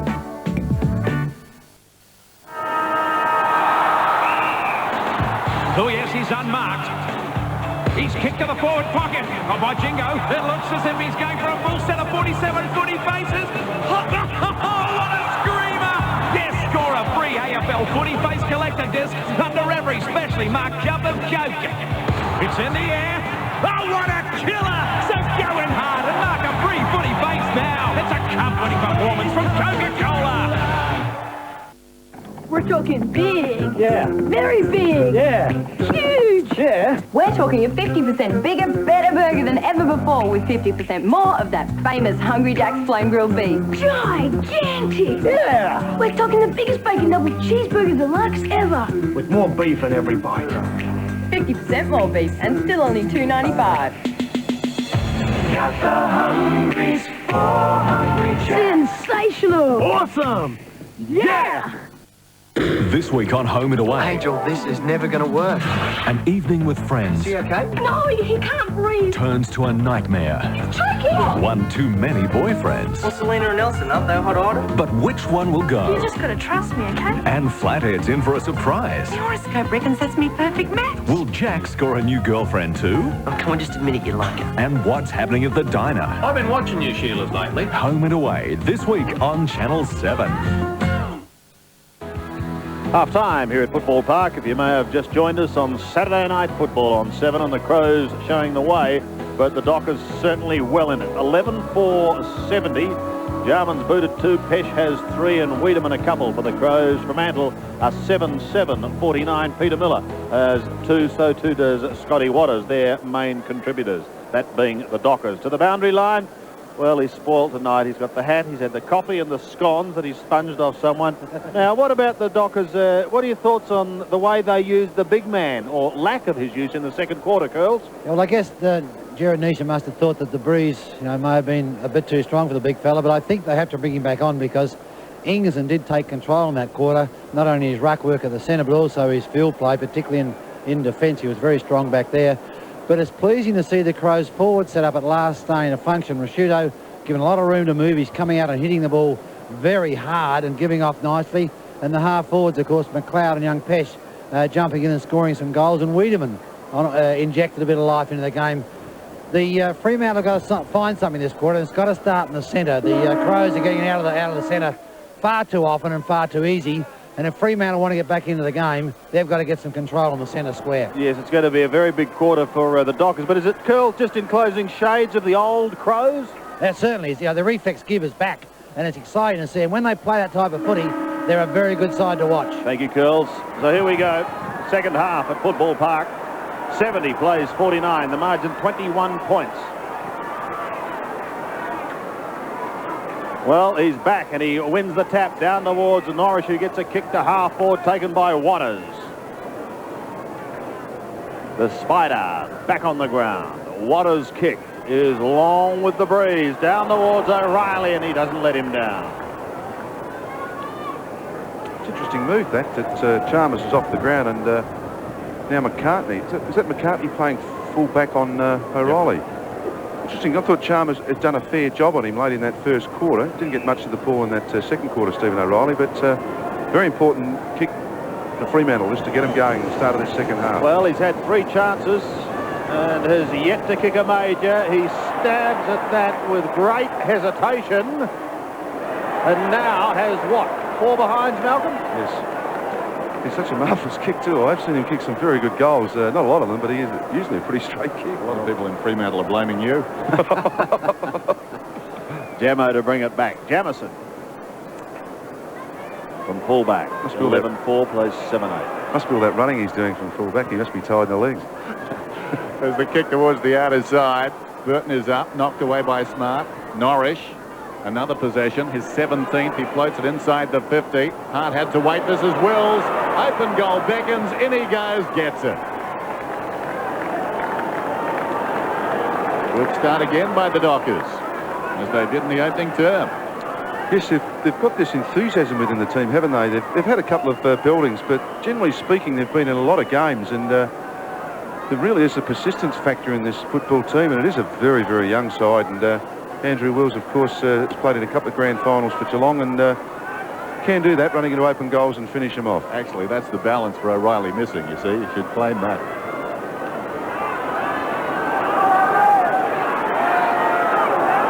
$14 points the margin. The Dockers after a big quarter with the breeze. Ingerson up against Burton. Out of the middle. Norris tries desperately at the bottom of the pack. Jarman comes in. Anderson comes in over the top.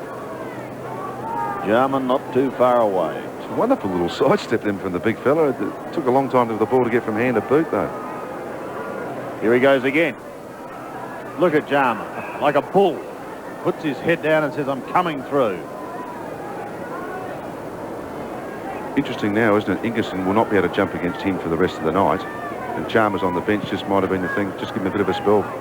Have a crack at him later. Burton wins it again. McDermott tries to juggle it out of the air, but they're going to need a decent old belt out of here to clear it. Still in the middle. Anderson got crunched. Wills there, so too Muir. But an untidy couple of minutes as they sort themselves out. Still in the centre. Eventually, Spider Burton says, I'll go wide towards Waters. Flicked away from him, however. Waddell Johnson leads Tyson Edwards. Flicks it down towards the forward line. An acrobatic mark by Peter Mann. Tight angle in front of the scoreboard here, 53 metres out. Centering kick in, he brings it towards full forward. Ingerson was the flyer.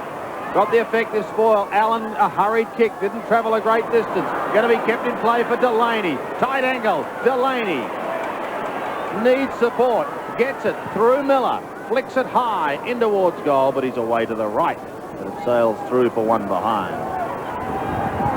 Kicked a couple of goals, one in the first, one in the second, Peter Miller. The Dockers move to 8-9. Adelaide are 11-4. Easy to second guess. Maybe Delaney should have gone for goal there. Jamieson in short. Wills got up quickly. Edwards close to the line. And across it goes.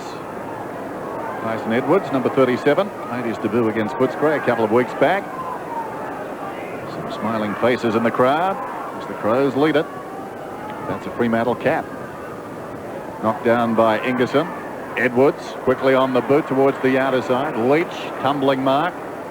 He's down at left half forward. Quentin Leach wants to centre the ball. That's an intelligent kick for space, or was it? No. Ingerson comes up to take the mark. The spot was right. His teammates didn't go to it. Wellman to Jamieson. Up from the pocket towards the wing. Kluzak. Nice mark. Almost 50. Father Christmas is with us. There goes the kick towards the wing. Good grab in front there. Not paid. Madigan knocks it out then. Socket off the ground by Pesh, who's got 3 goals. Delaney and Pesh overrun the ball. And eventually it comes off the boot along the ground of Delaney across the line. So a boundary throw in, centre wing, just over 16 minutes till three-quarter time. And the Dockers have got to make their move here.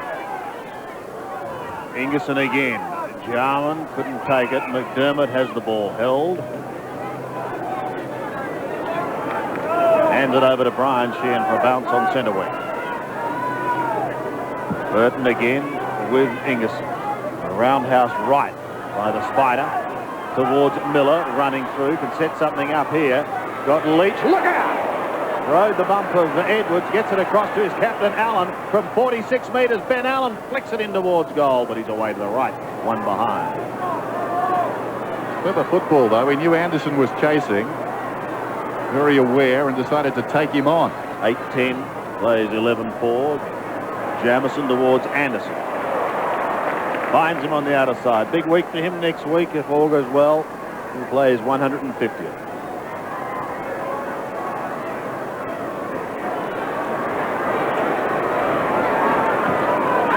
The centre wing. Well, 210 centimetres. And that's his 50th mark of the season, Sandy. A little milestone. Who would have thought? Into the middle he goes. Now Madigan had a fiery old start with Wiedemann. It's a long kick in towards O'Reilly, but it's away to the left and out of bounds on the full. See, once again, just not knowing this ground, really the wrong spot. If you're going to put it anywhere, you've just got to put it at the top of the square and just really just kick it up there and let Stephen O'Reilly, who's doing very well in the air. He really just didn't give him any chance at all. And McCartney. Again to the defensive side of the ground, obviously. Good mark by Mann. Judged it very well. Standing in that pack.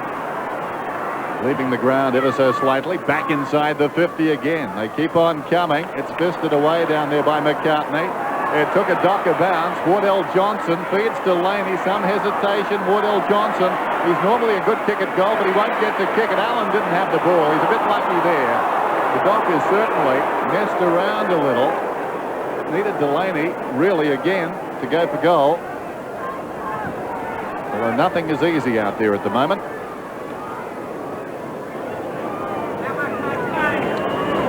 Ben Allen, who dominated games against Adelaide for Hawthorn last season. I made the point earlier, 27 possessions a game in their 2 meetings, and this one, his 13th possession for the Dockers tonight, misses to the right-hand side. What a terrific player he's been, certainly for the Dockers this year, and before this season for the Hawks. Margin did get out to 28 points. It's back to just 11. Well, Jamieson has gone towards the big man again. Taps it down in front. Waiting there, however, is Jarman. Deft little flick is good, who is a former skipper. Up towards centre wing goes McDermott to the informed Tregenza. Close to the boundary line, no, over.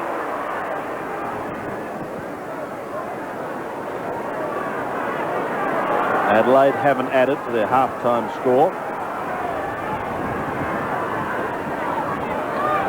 Burton, Ingerson, McDermott was in front of the lot. Over the line once more, is it? Well, it almost spun around Nick Pesh. He lost it. McGovern keeps it in play, off towards Miller. Miller wobbles one down towards left half forward and man. His hand passes astray. It goes towards Tregenza. Now the Crows have a chance to go up towards half forward. Did McManus give a shout? No, the umpire said. The crowd not happy. A cry of a hole goes up.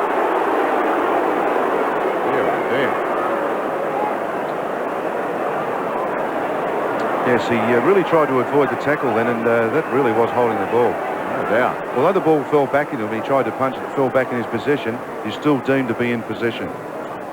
Kluzek and Wiedemann having plenty to say there. Burton over the top. Kluzek, flicks it out to McLeod. Almost loses his jumper, but he's gone.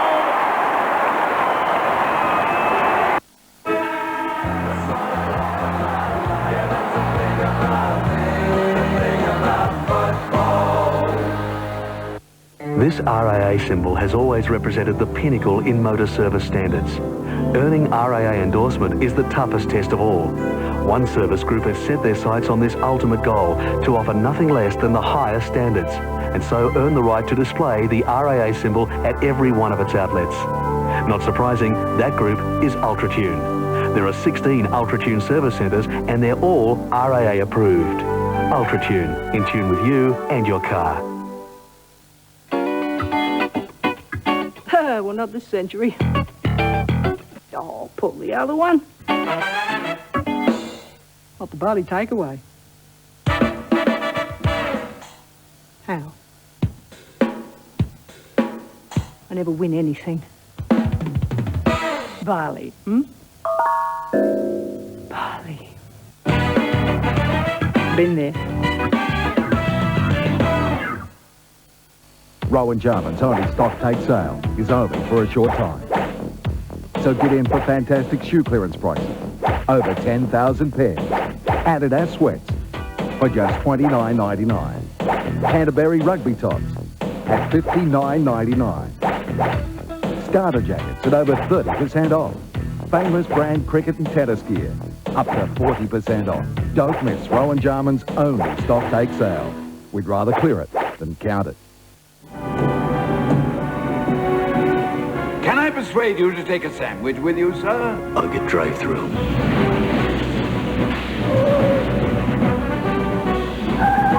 Special, sir? McDonald's dynamic $2 dinner deal. A cheeseburger, small fries and a small Coke, all for a phenomenal $2. I'd like to see Batman Forever. No, it's only at Macca's for a limited time. The dynamic $2 dinner deal. Only after 5 p.m. Here's something altogether different in the credit card. No annual fees, low interest, and up to 55 days interest-free credit, all on one card. Adelaide Bank Visa. Now, what would you like to do with your existing cards?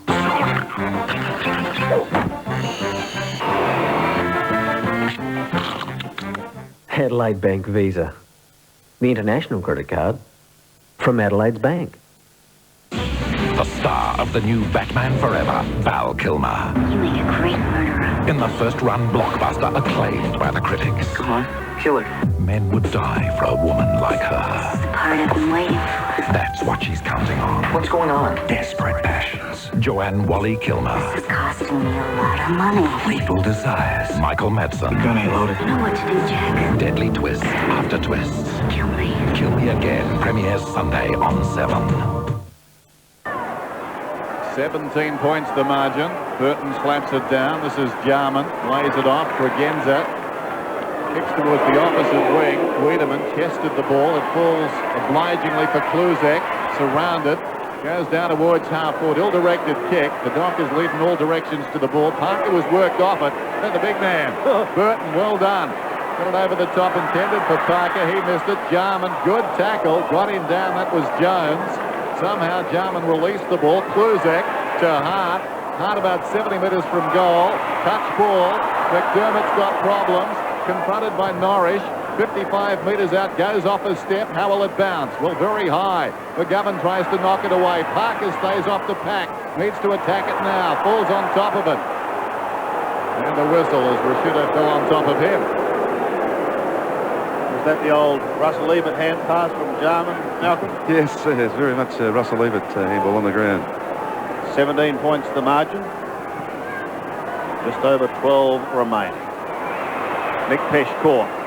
Spider Burton just flicks it away to a teammate in Madigan. Hangs on to it for a long time. Just finds himself a little space and an option. Did Waddell Johnson give a shove? If he did, it's gone unnoticed. He kicks down towards his captain, Allen. If it sits, he could be in business. But Connell's giving chase. So too is Edwards. They're both there. Connell uses Edwards nicely. He chips short. Wellman back again to the youngster. The Crows out of trouble as he kicks across the face. Are they? Maybe not just yet. Smart is there. Man for the Dockers. Smart goes over the top. Now Beckley has a chance. The whistle is sounded. It's going to come back. The advantage not paid. Jamison will send it back to the half-back line. I think it was Beckley's free. Yep. Will take the free kick. Beckley, terrific player. Kicks towards the wing. Which was up in front. Superbly done by Anderson. Spins out of trouble. Kicks inside the 50. The only 2 men inside the 50. And a free kick to Rashuda. Parker can't believe it. Well, there are times in a game of footy you must go for the football as Rashuda kicks. From outside the 50. Clever kick. Kluzek must get a free. From the moment Jones lost it in flight, he was a goner. Yes, and I think it's almost a mirror image that Parker was more worried about Rashudo than the footy, and similarly there, if you do take your eye off, as you called, Dennis, you're in all sorts of trouble, and two simple, basic football fundamental errors there. Kluzek, point-blank range, kicks the goal. So the Crows get their first goal, or in fact their second goal for this quarter after that special one from McLeod. Fremantle missing kicking points. McDermott off, who's been a very good contributor, and Stephen Rowe coming on. As we watch that push again, you really can't do that, certainly with the ball not in 5 metres. And very simple play there and goal. Just when Fremantle started missing points, the Crows come back with a couple of goals.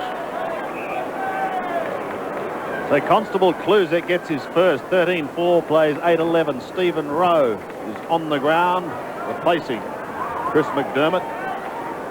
It's for 5 kicks and 13 handballs too. McDermott's been very good inside tonight. Just rest, some fresh legs prep from Stephen Rowe. 23 points the margin. Dockers also preparing to make another change. Callaghan on the sidelines, but Ingerson prepares himself in the middle. Up against Burrows. Muir working hard but couldn't take the football. Beckley again. Down towards the 50-metre line. Rashuda with strength opens a pass for McLeod, who bounces it towards goal.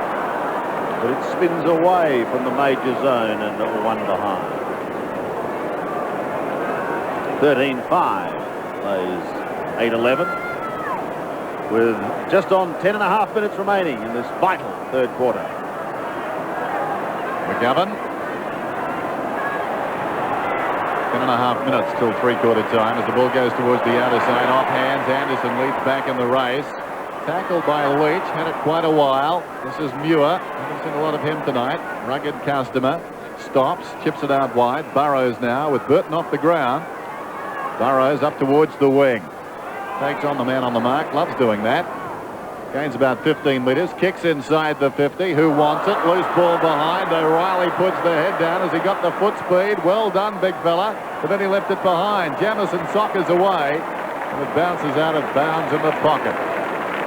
Son of a gun. Had the run of it there, O'Reilly. His eyes were lighting up like a pinball machine. He could see the goals, but he couldn't find the footy. Adelaide by 24 points. It's out of bounds again. Had O'Reilly kicked straight. I'm sure Dockers fans will be thinking about that later if they lose this game. And we've got to say that looks a little likely at the moment. Mann is in there for the Dockers. I can see Jarman. And we'll have a bounce. Chris McDermott.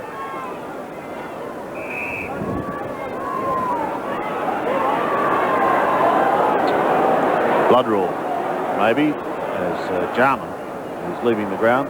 Chris McDermott, yes, blood rule. So a short spell for McDermott. Or a quick repair job is done on Andrew Jarman. It's getting like the pits these days, isn't it? Yeah, In the Indy 500. This is one of the problems. You must pull players back from this situation. It's very, very hard to get a kick as a forward line player. They really should start playing their positions a bit, clogging it up, really assisting the Crows. Waters tries to find Muir. He's close to the boundary line. He shrugs the tackle. He centres the ball in towards O'Reilly. Gets a cruel bounce. Crows should defend. Jamison across to Nigel Smart. Smart gets caught. Fine tackle. McDermott immediately in the thick of things. He's got his face in the dirt of Football Park. It's been there many, many times before. So as you can see, all the Fremantle players now come and crowd. What you're better off doing is just going back and playing a position and give your forwards a bit of a chance. A lot of players around that footy.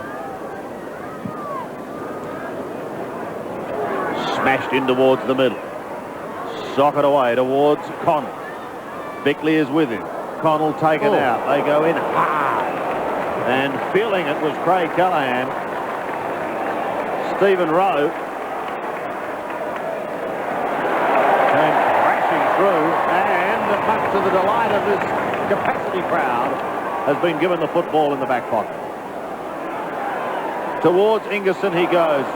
Couldn't quite hold it. Wiedemann tries to sneak out the back door, looks for the free kick, and he's going to get it. Held, and he didn't have the football. So the Weed, with that mad stare. Again, the ask is for 50. We've got memories here. Wiedemann giving one away earlier in the night. A couple of early jumpers. Away goes Kluzak, can get the hand pass away. Danger here. Anderson takes it from Connor, but he doesn't get very far. Now they'll go further though with a free kick. No one on the mark for Anderson, so he can get on with the job. Disappointing kick, and Burrows just slips across and belts it over the boundary line. Throw in with under 8 minutes remaining. Greg Anderson, 13 kicks and a couple of hand passes, has been very, very busy. Boundary throw in. Nobody touched it initially. Madigan hits for the boundary. And there goes Wiedemann. Crowd love him again. Good to see him back. So a throw in inside the 50. Burrows from behind did pretty well. Kluzak spins out of trouble. Here's trouble for the Dockers. No, right across the face, but the problem still exists. Rashudo puts it out of bounds. Crows by 24 points. There's the time remaining in this third term. I've got to say this is a very good crowd tonight. I venture to say as good as we've seen at Footy Park. They are really jammed in. Says something about the appeal of the Fremantle Dockers as Burrows boots it towards the outer side. Callahan, nicely done. Scrambles it towards the boundary. And across it goes. It's actually a free kick. Dennis is going back. And once again, Callahan, even when he got the ball in, stopped and then cropped rather than flow through the footy. The old standing still drill. It'd be funny to go to training and watch them, and they're all standing out there, and they say, well, they're training. There goes Wills from half back. Easy on the coach as he kicks down towards half forward. Who moved? Here's Wellman. He's got the ball at defensive side of the wing. Chip past Tregenza. On the outer wing. Up towards McLeod. One grab. McManus sees it over the line. Yes, this crowd braving the cool conditions. I guess many of them are very keen to see the Dockers' style of play for the first time. First time these sides have met before premiership points. Weed tries a show of strength. He gets claimed.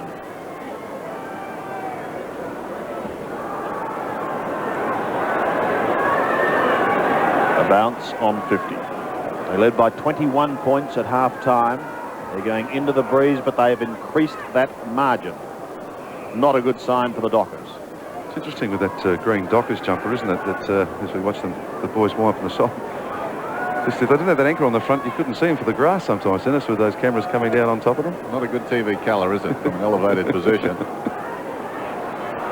Still on the outer side, Anderson keeps it in play towards McDermott. Oh, he does well, and he caught one for his trouble too. Off to Pesci goes. The Crows trying to go forward again. Bickley gets it away. The kick is in towards full forward. Parker is there. Got a hand to it, and he took it over the line, but he held the football. Be no score, and the mark is paid.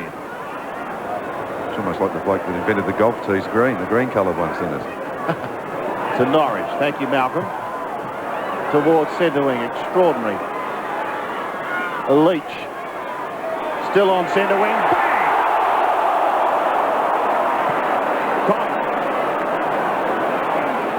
And now Burrows, as you continue to ponder the colour of the tees.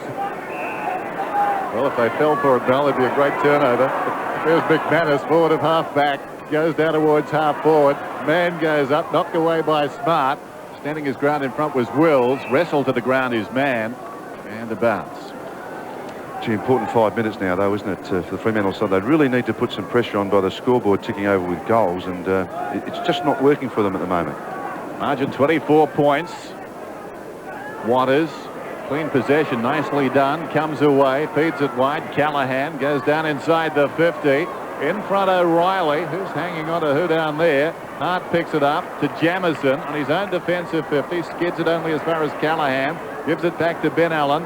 Allen about 75 metres out, centering kick. They'll need a contest. They don't get it. Connell stood his ground well. Connell coming up for only his 5th kick here. His best this season, 26 against Footscray a fortnight ago. He's been a terrific acquisition. As the kick goes towards the outer side from Jamison. Rowe, he's physical for a little man, gives away a free kick.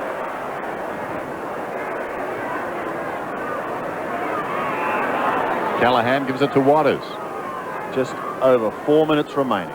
Scotty Waters. Vital time this for the Dockers. They want a couple desperately. Man provides them with one opportunity. Yes, there hasn't been a lot of that tonight. They've been pretty well held. Stephen O'Reilly certainly taking his marks. Man is a very good mark and just nudges quite fairly smart underneath the ball. And it's a very good mark. The Man a chance to goal. In the meantime, Wiedemann is off the ground and Martin McKinnon is on. But Peter Mann, for his 17th goal of the season, has put it through for the Dockers. Yes, Peter Mann, first goal of the night. He's been a very important player for the Fremantle side at centre half forward for the majority of the year. Had a slight run in ruck as we watch this kick again, and really just hung up there in the breeze, starting to swing back now. Ingerson tries from behind as well, but just couldn't get his hands on it. So most important goal for the Fremantle side. They're going to need a few more to rush now. They're going to make a game of this in the last quarter. 65-83. Margin 18 points. They're sticking out at the Dockers. That's a characteristic of their play this season. Rowe out of the middle. Next goal very important here.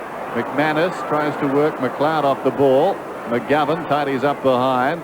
Heads for the outer side wing. Oh, centimetre perfect. It finds Wills.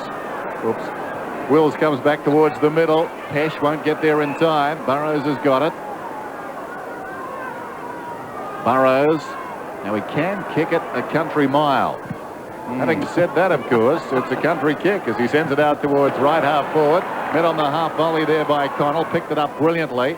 Got the hand pass away to Pesh. And Pesh is away. Through the centre square. Lacking support, really, to Anderson. They beat the Dockers at their own game there. It came back to Pesh. Pesh goes down towards half foot, almost the mark of Madigan. This is McLeod again. Pulls it back towards the middle. Loose ball at centre half forward now. Running onto it. McDermott feeds it back, conceded about 15 metres. Connell goes back to McDermott. Off his step. Hooks it inside the 50. Up went Parker. Missed it completely. Rashudo, he'd fallen over moments ago. Knocks it goalward. Wills is back in defence. And Wills comes away from the back pocket towards Delaney. Connell took his eye off the football, and Delaney is going to take a free kick. Couple of minutes remaining.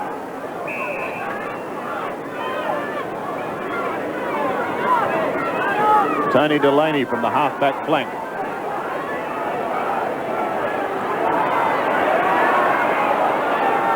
Breeze still very strong, so it's going to be a big task for the Dockers in the final quarter.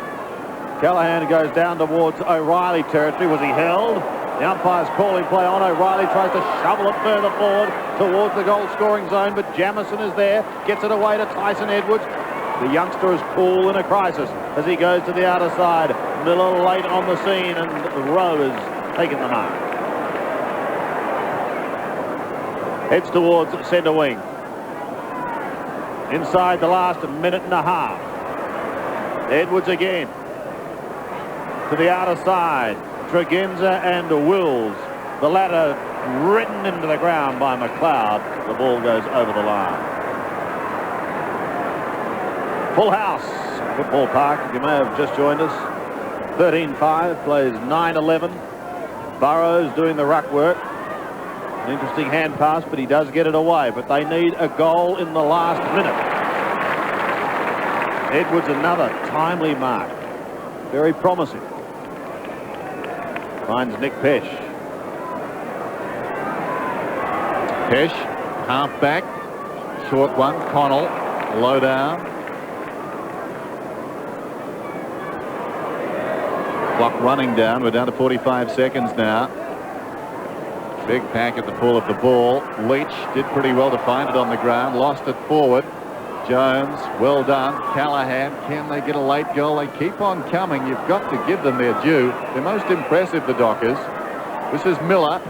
Too far out to score. Centering kick. Muir is outnumbered. Loose ball wide of the pack. Delaney gets another chance. Delaney takes them on with speed. Tries to hook it back. Well, sort of. They come from all directions. Man got a fist on it.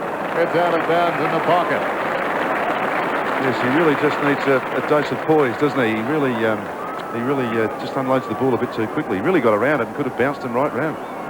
Dying seconds of the term now. Ingerson heads for the boundary. And prior to last season, that would have been enough. The clock would have continued to run, but it stopped at 9 seconds. So the Dockers, for their part, need it quickly off hands here. Kick goal. That's the best scenario.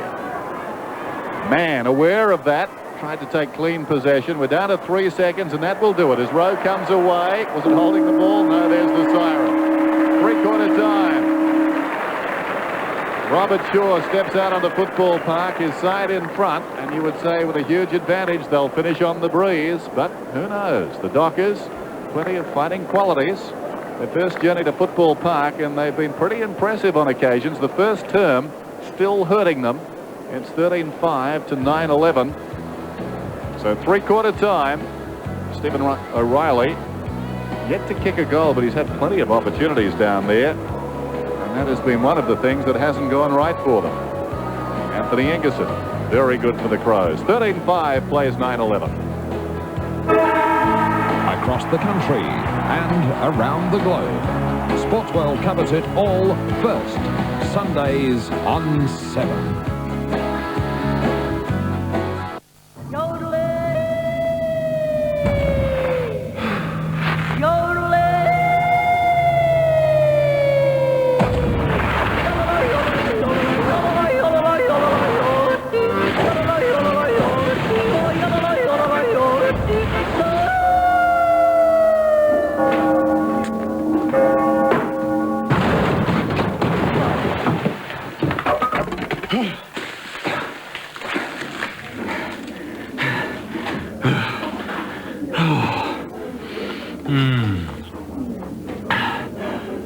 You better make that too. Foster's Light Ice for extreme refreshment. You all right, son?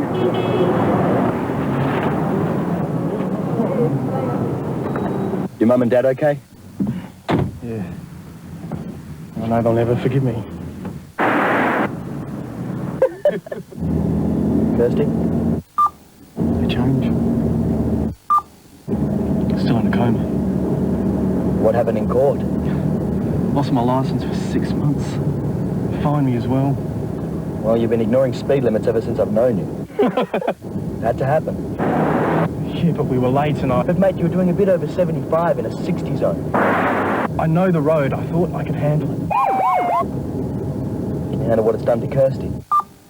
Just leave it, all right? Just leave it. You should have thought about what could happen. Speeding. Think about the impact.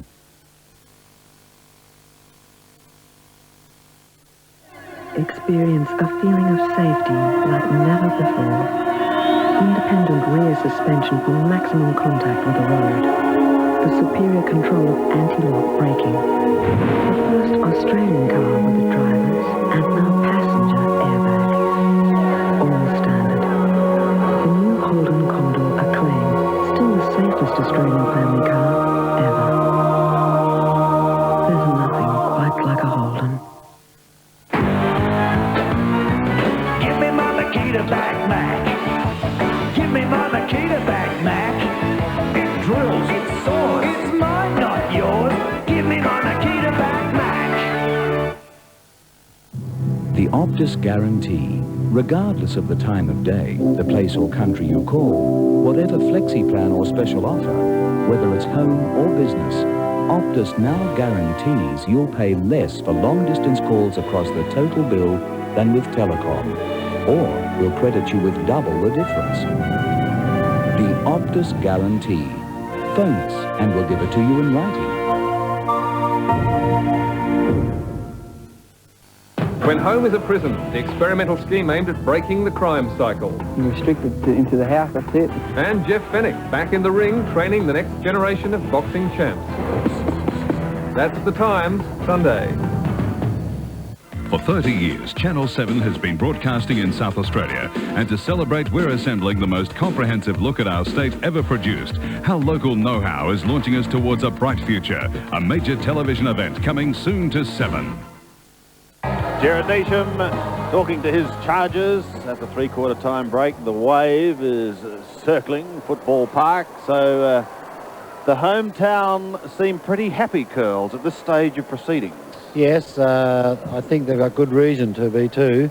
Interesting, Robert Shaw and his co-selectors spent a lot of time over the board at three-quarter time break. They're just not satisfied with their team setup at the moment, the matchups and their back play. I don't know why, because I think they're playing some pretty good footy. I think the two interesting things to look for this time is, can the Crows really go on with this football match and kill Fremantle off, or can Fremantle get their chip and charge style of game going into this breeze? It gives them an opportunity to attempt to do it. I think Jared Neesham has to ask his players to take some chances, to try and chip and charge and see if they can draw the Crows out of position, because that's the only way they're going to try and win this footy match. Yes. They can't win it by playing stop-start footy. And it is one of the most important matches they'll play this year, if not the most important. It certainly is. They have to win this game to stay in the in the comp this year, and I don't think they can. I think the Crows have got control of it. Now, is it an omen, Curls, you're wearing a Fremantle Dockers hat? The new one's coming. Can't wait for that. Well, the chant has gone up. Burrows and Miller having little to say. Ingerson done a grand job, Malcolm. Been a real surprise packet to me. He's been competitive, but around the ground he's marking. He's just linked up well at the back end. Terrific. Wren goes down, Pittman goes down, and up he bobs. That's marvellous. Windy day, you can get away with that sometimes too, can't you? The ball just belts offline, but he's done a great job. Yes, a few of so-called stars for the Crows coming back into some form. Robran booted 5 for Nord in the local competition. today. Stephen Rowe coming off the bench in the third quarter and getting his chance to show some form. So the Dockers are going to have to really dig deep early on in this final term if they're going to snatch it. Well, logic says they can't win, but they've shown a lot of fight this season. 21 points the margin at half-time, 18 as we go into the final term. Burrows set to do battle with Ingerson, and it's the latter who wins it. Delaney tries to take it away, and he's going to get a free kick. First goal, so important. Goes to the outer side. Callaghan is there. A chance for the Dockers to go deep into attack. Puts them inside 50. Muir comes charging out, but Jamison is with him. Waddell Johnson there also. Jarman now cuts across in front. Sees it close to the boundary line and over, or a push. Free kick going the way of Jarman to steady things down from half-back. He goes towards centre wing. There's a good mark taken by Wills. Former Cat has found himself a new home as he goes to half forward. Nigel Smart to Hart. He comes back towards the centre. Anderson has been busy, backs into the pack, but he can't take the mark. Callaghan gets the hand pass away once again, but caught is McGovern. Spills free. Now Delaney a chance. Back towards Wills. Almost got one high. He was certainly playing, but he's lost the football.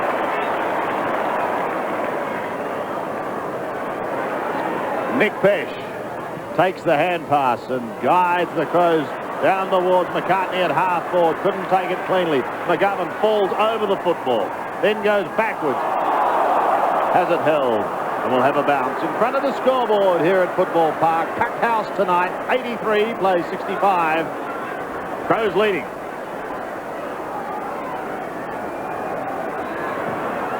There's the bounce.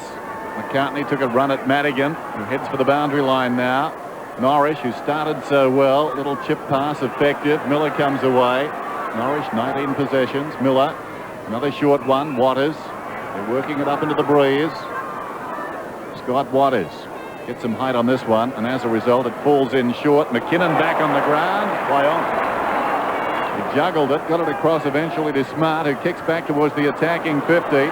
Down in front, McGovern, so they regroup and come again, the Dockers. Callaghan, he's been effective in the last few minutes. Kicks towards half forward, but reading it best is Jamison. Hasn't he developed into a very resolute defender? Rod Jamison, forward of half back, long kick. Two is worth one of the Dockers, or vice versa, as it's grabbed and hand passed towards the boundary line by Jones. Bickley, now Anderson. Inside the 50 goes the kick. Some interference early. At least the crowd thought so by Parker on Rashudo. McManus heads for the boundary line, and that will do. So a boundary throw-in alongside the behind post. 13-5 plays 9-11. The Crows have the breeze in this final term here at Football Park on Saturday Night Football. Burrows does the ruck work effectively to Norrish. Swings it wide, but Tregenza could be first to it. He's got to beat Wills. He does that. Off to Connell, who's got to beat Delaney. He does that. From 52 metres, he stabs into the pocket. And Rowe takes the mark.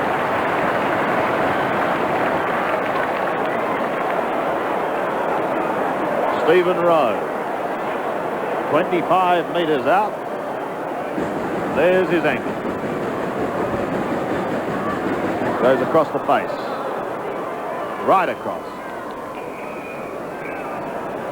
Touched before it goes over the line. So a throw in the left forward pocket. Crows in attack. Burrows and Ingerson drift in to contest the ruck work once again.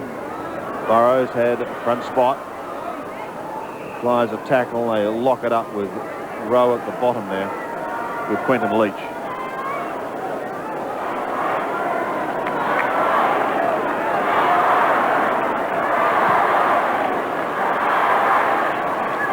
Still in the pocket. Burrows. Chance to get clear with the hand pass. Norris then back to Burrows. He's close to the boundary line. Back to Norris. Well, they're picking up possessions at will, but they're not getting the football away. Anderson tries to chip it clear. He can't. It's high in towards the goal. Rashudo! but it's over the line. One behind.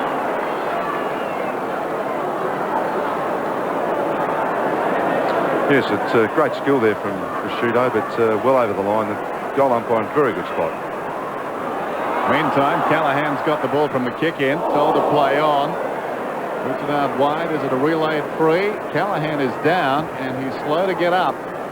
It is a relayed free kick. Mann's got it. Just the defensive side of the wing. 15.5 minutes till full time. The Dockers would like a goal soon. Hart goes up, takes the mark. And of course, so are the Crows, to perhaps cut short any challenge. Tregenza at centre-half back. Tries to go by Wills, eventually concedes and goes back to Hart.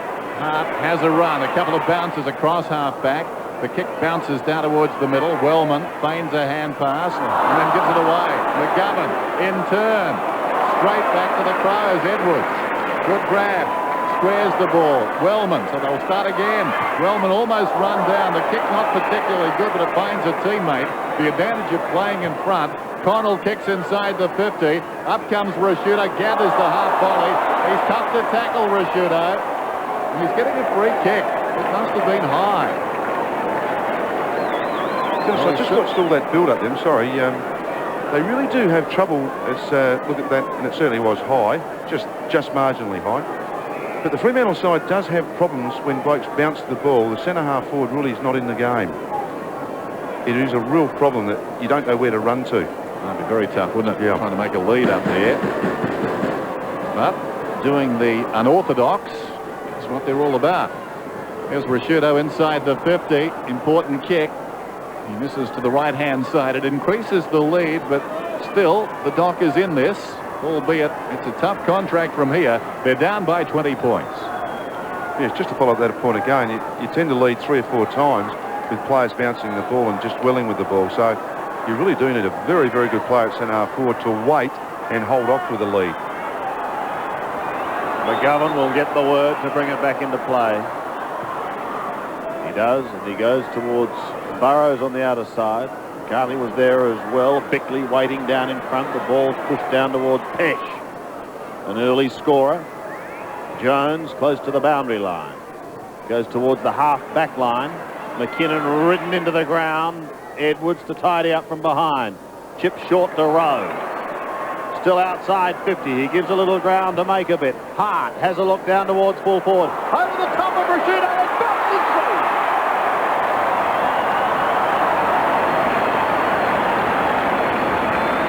Well, he owns a pet turtle, Malcolm, and it went about that speed, but straight through the middle.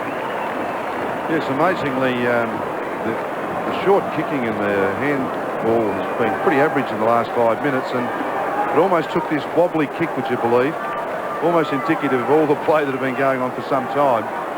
But Ben Hart nevertheless broke the deadlock and the Crows' first goal in the last quarter. So the margin now out to 26 points. 14-7 to 9-11. Rowe over the top. Waters takes him down. And the bounce. Just over 13.5 minutes till full time. A bounce alongside the centre circle. Crows have led at every change. Ingerson goes up. Waters, look away handball was good. Delaney over the top. Wardell Johnson ridden into the ground by Rowe. And it will be a free kick. I don't think it was for a push in the back. I think he hand passed in front of himself and was tackled without it. Wardell Johnson. Right on the wing, goes down towards half forward. Mann is the target. Smart and close attendance. It falls free behind. Jamison once more. Great poise. Connell comes away. Connell running up towards half back. Goes for distance. McCartney over the top. Couldn't complete the mark. Found it on the ground. Goes back to Jarman. Stood in the tackle. Anderson now overlapping. Kicks inside the 50. Penetrating kick. Prosciutto could have been held. Loose ball behind. Parker gets back. Takes it across the line. That's a good way of getting run over by Prosciutto. Turn around and run him. 14-8 plays 9-11. McGovern again. There is Parker.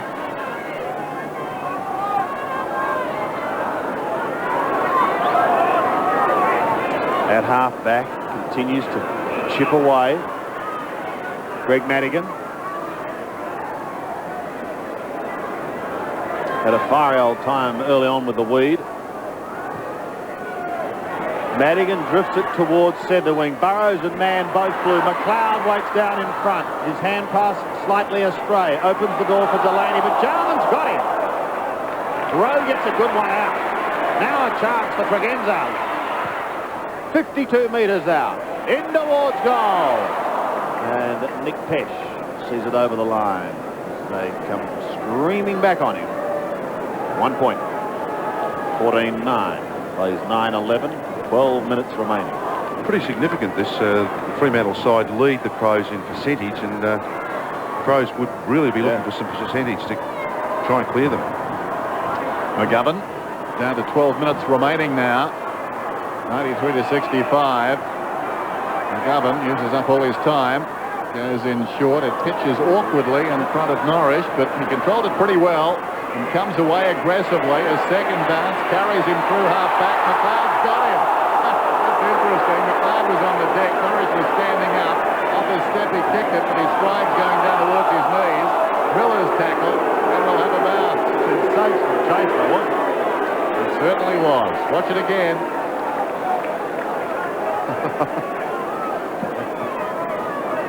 Good work all round.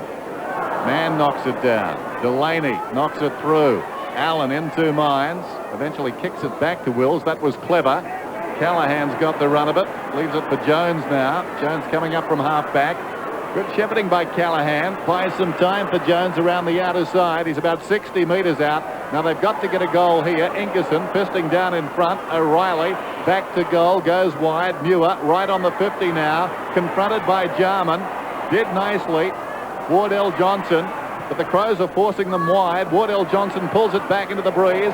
Ingerson up again, got a fist on it. Muir couldn't control it. Down went Wellman, coming through solidly Allen.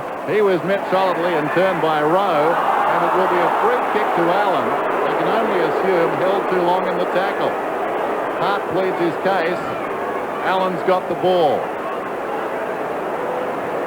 Yes, he actually didn't take possession of the ball. I thought it might have been a high tackle from Rowe, who got him high over the shoulder, but as I said, the umpire's pulled for a push, or hanging on rather.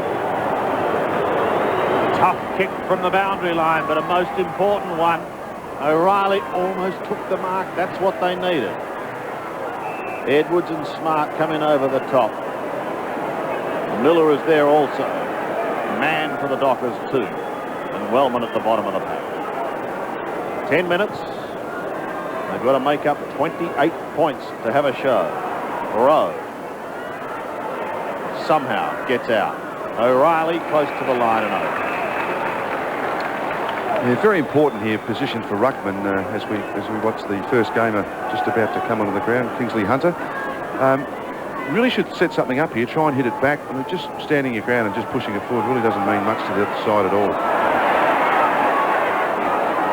McKinnon looked for the free kick and perhaps could have been, didn't come his way. Norris has taken over the line by Hart, and another throw-in will take place.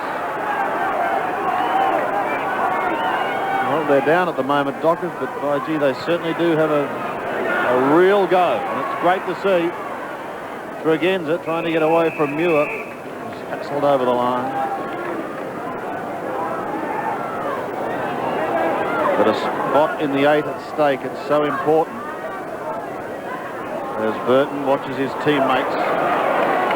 Rowe has certainly added some aggression in those packs. It's 18 goals at half-time. There's been very few kicked in the second half. 5 goals, yes. On the 50, Ingerson up against Mann.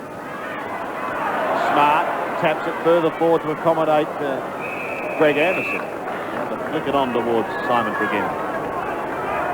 Another throw-in. And the Dockers making the change with Kingsley Hunter. The first gamer from Claremont coming on. Again. Waters blocks it up this time. Another bounce. Precious seconds ticking away. Margin 28 points. Under 9 minutes to go now. Ingerson, one of the best on the ground, certainly. Beaten this time by Mann. Bickley ran into Jarman. Falling down, he got it up to Smart. Clever hand pass, timed the release, got it across to Rowe. Rowe goes down towards half forward. Nobody at home for the Crows. Burrows in the road.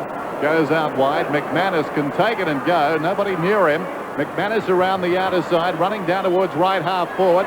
Well, he looked back when he should have been looking forward. He's very lucky. He was taken high. Not much doubting that. Connell and then Rowe, both of them, I think, a little high. In Connell's case, not just a little. Towards the pocket, Bickley went back with courage. Jamieson didn't have it.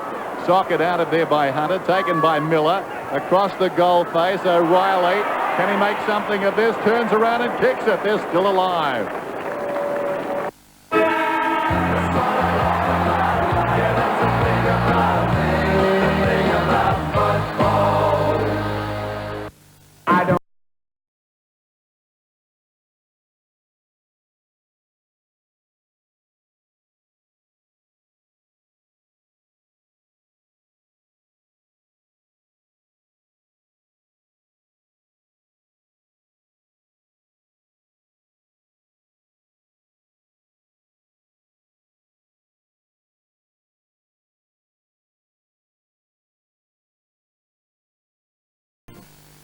I think I can. At Mitre 10, we can help you with all the tools, materials, advice, and free Mitre plans you need. Think I can. I know I can. Think I can. So you can get the job done right every time. I know I can. I know I can. I know I can. I know I can. Yes, you can with Mitre 10. This RAA symbol has always represented the pinnacle in motor service standards. Earning RAA endorsement is the toughest test of all. One service group has set their sights on this ultimate goal to offer nothing less than the highest standards, and so earn the right to display the RAA symbol at every one of its outlets. Not surprising, that group is Ultratune. There are 16 Ultratune service centres and they're all RAA approved. Ultratune, in tune with you and your car.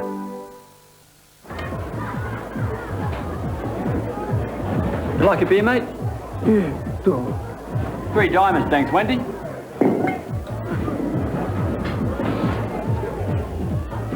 Tastes all right, doesn't it? You wouldn't know it had less carbohydrates, would you? Yeah, good for the old. No good. Me sumo, stay big. Want to watch your weight? Try Diamond Draft. Mobil's relentless research and improvement has now produced the fully synthetic Mobil 1, an oil that will actually preserve the life of your engine. Now, buy 5 litres of Mobil 1 and get a free $10 fuel voucher. Details at participating Mobil and Quicks outlets. The last word in engine protection is Mobil.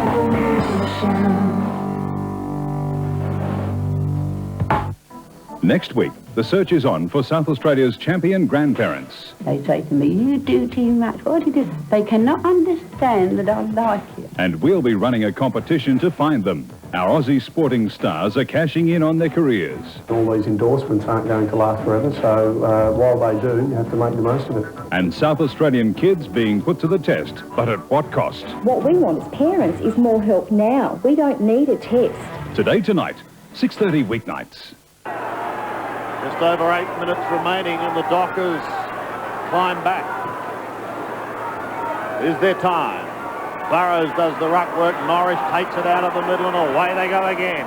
Up towards the half-forward line. They're going into the breeze, but a courageous mark is taken by Tyson Edwards. Done pretty well tonight. As he kicks towards centre wing. And the mark attempted by Martin McKinnon is going to be paid in that position. Came off the bench. Tries to run round and is forced to kick a high left footer to left half forward. Anderson may get a chance, but he leaves it for Rowe. Rowe, dynamic in towards the forward zone he goes. McLeod is there. Pressure on the defence now. Leach gets it away. McManus is there to assist, and they're going to need all of it. Callahan in trouble. Second round. That could be the one to sell it.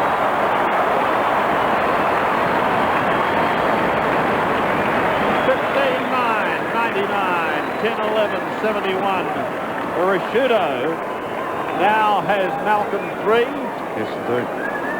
Yes, young McManus, he's only a very, very young player. He's made a couple of blues, but Rashudo's also been a good forward. He's only 3 goals, but he's looked dangerous all night too, and he's created some space, particularly with McLeod.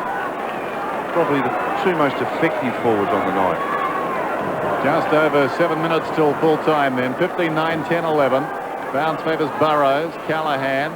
Miller pushed off the kick. It ricochets across towards Beckley. Beckley, a very high kick. It wasn't under control. It goes down towards half forward. Nobody touched it. McLeod got fingertips to it. McGovern strong tackle by Anderson. And they claim a free. Nothing doing. Another bounce just inside the attacking 50 for the Crows. You said you thought it was one of the biggest crowds we've seen here. Dennis is certainly right. 40,981. Excellent. Obviously amusing. Socket off the ground by Pesh. McGovern gives it to Allen. McManus comes away. The meat in the sandwich. Got the kick off. Gained about 20 metres. Floating over the top. Connell waiting behind Edwards. Quick hands. Slick hands too. Got it across to Hart. He lost it. Still he goes, but outnumbered. Delaney breaks away. One bounce. His second. Coming from half back through the middle. Connell got him. That's got to be holding the ball. Oh, gee, umpire. I think if you take them on to that extent, you've got to pay the price. Yeah, that's holding the ball, no question. It came down to the ground. It wasn't jarred out of there. So I don't think it matters too much at the moment. As they say at Football Park, the bird has flown. Burrows tumbles one down towards half forward. Nigel Smart out in front of Peter Mann. Smart's hand pass sits a little. O'Reilly gets a chance outside 50. Gives it across to Wardell Johnson. He can go into the open goal. Wardell Johnson shoots and has put it through. Yes, this Fremantle side mentioned a few times tonight, Dennis and Sandy, about they are resolute, aren't they? They really do keep on coming, and you know, 22 points down. You really thought that the Crows have had this game on toast a number of times, but they really do find something special, and a great handball there from Stephen O'Reilly, and terrific finishing from Wardell Johnson. So, what have we got? 5 minutes or so left. Be a miracle win from here, though. 5 3/4 minutes remaining. And the Dockers do something extraordinary. Callahan goes back towards the centre, only as far as Jarman, and he belts one straight down the ground to Rashudo. Spiralling a puck kick. He's kicked only 3, but he's been pretty busy, Malcolm. Yes, he's been a very good player, and just well read. It's amazing, I've said this a few times, how good players seem to read that ball off the boot very quickly. Directly in front, 25 metres out, and he puts it through. 4 to Rashudo. And this is 51st game, and one gets the feeling they're safe now as this crowd of over 40,000 starts to depart. It was Jarman and a long torpedo that found its mark in Mark Rashudo, the back of the pack. And he made no mistake. So again, the margin moves out to 28 points. Yes, and you get the feeling this will be the biggest margin of the day. It's been a terrific day in AFL football. 105 to 77. Dying minutes at Football Park. Jarman, after Burrows knocked it down. Back by Wills, going back with a plate of that one across half back. He squares it, looking for Allen, who turns around, finds the ball. By his standards, not the best of nights, 16 possessions. Comes out wide, Burrows on the lead, takes the mark full-chested. And I guess despite those results, the story tomorrow morning could be what happened with Fitzroy. It is an interesting one. We don't have all the particulars, of course. As Bregenza knocks it down, this is Connell. Connell, forward of half-back, goes down towards half-forward. Chalmers back on the ground, drops it, heads for the boundary line. Rowe is confronted. Ball still in play. Interesting hand pass. Got it across to Anderson. Anderson kicks inside the 50. Rasciuto's the target once more. Well, Rasciuto, the only one who wanted the ball. He's right on the 50. Hand passes back looking for support. Pesh is there. It goes across the line. I'm just talking about that Fitzroy thing, and as I say, we don't know the full details, Sandy, but I'm reminded back in the 70s there was an English First Division soccer match involving Charlton Athletic, I think, trying to avoid relegation, and two of their players actually got in a fist fight. One was the striker, Derek Hales, and I can't remember the other, but this is Edwards. Poor old Bernie. Behind a chance for Anderson. I don't think it was a Charlton. There goes the kick from Kluzek. Coming up is Parker. Heads for the boundary line. No, he keeps it in and goes for a run. 3.5 minutes remaining, and another tentative bounce by Parker. But that was all. That was all. Throw in on the outer side. He heads back. Chalmers doing the ruck work. Norris has certainly been busy. Delaney has tried hard. From half back, he goes in towards the centre, and Burrows takes the mark.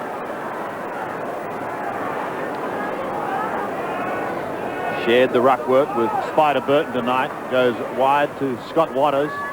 Waters looks down towards the half-forward line. Man was there, but twisted away from him. Allen a chance at the back. Into the open goal goes the skipper. He's got to go across the face, and he finishes out of bounds.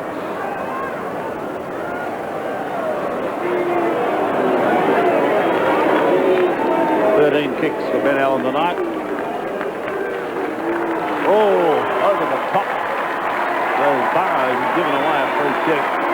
Ingerson will take it. Jarman is off the ground. That's why you can hear the applause. And the weed is back on. I love that.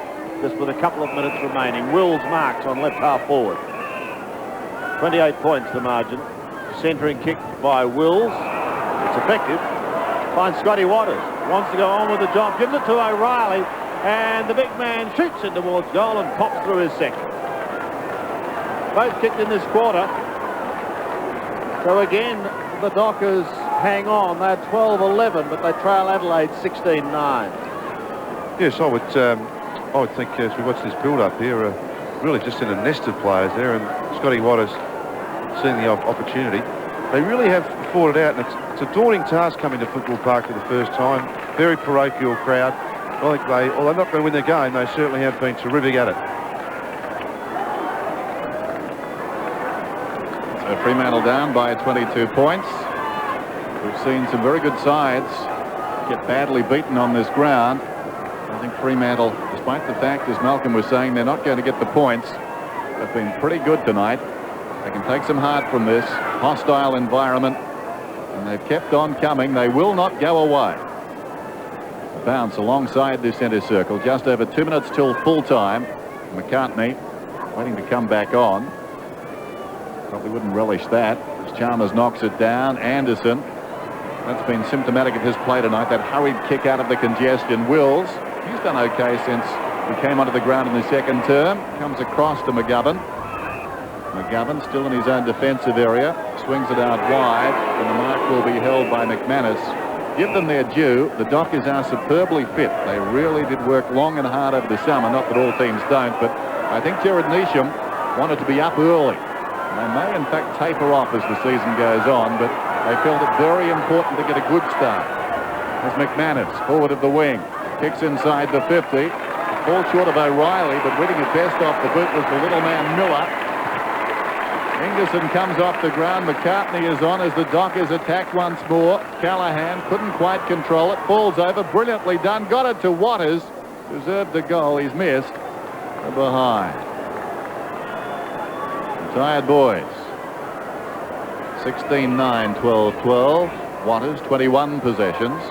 Jamison. That's been an interesting duel. O'Reilly with late goals and chances early, but Jamison, a very good defender. 21 points the margin.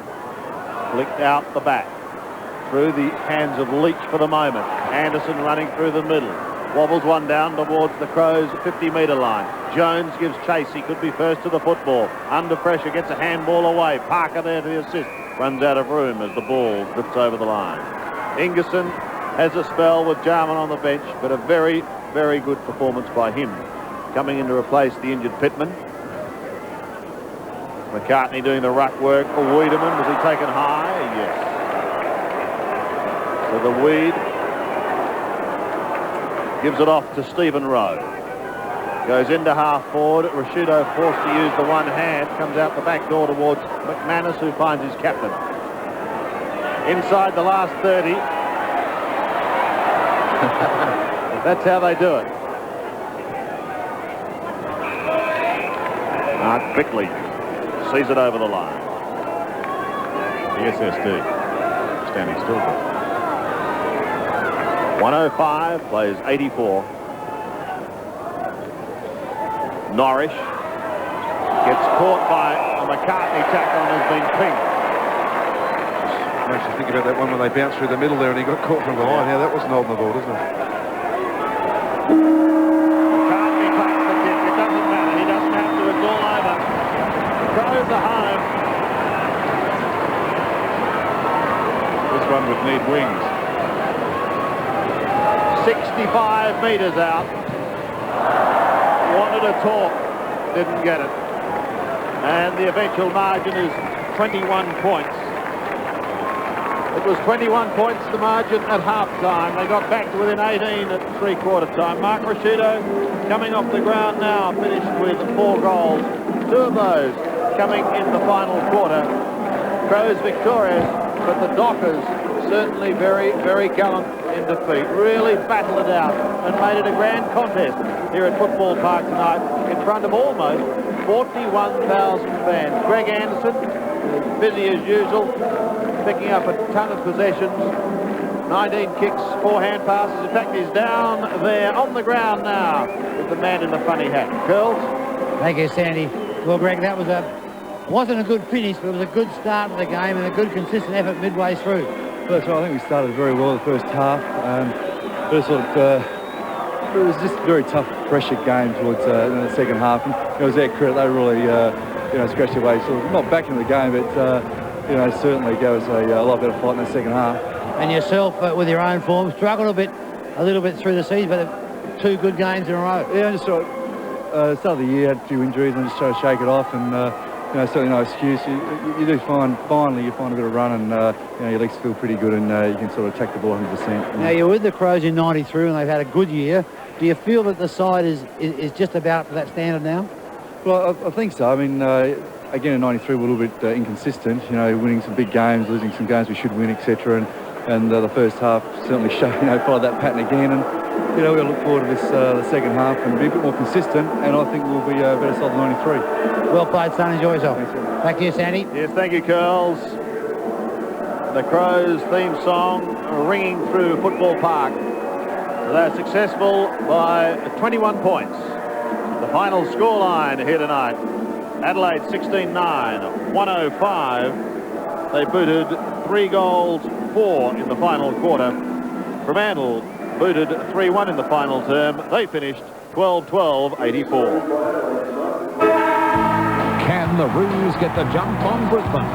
AFL Sunday has the answer, live from the Gabba.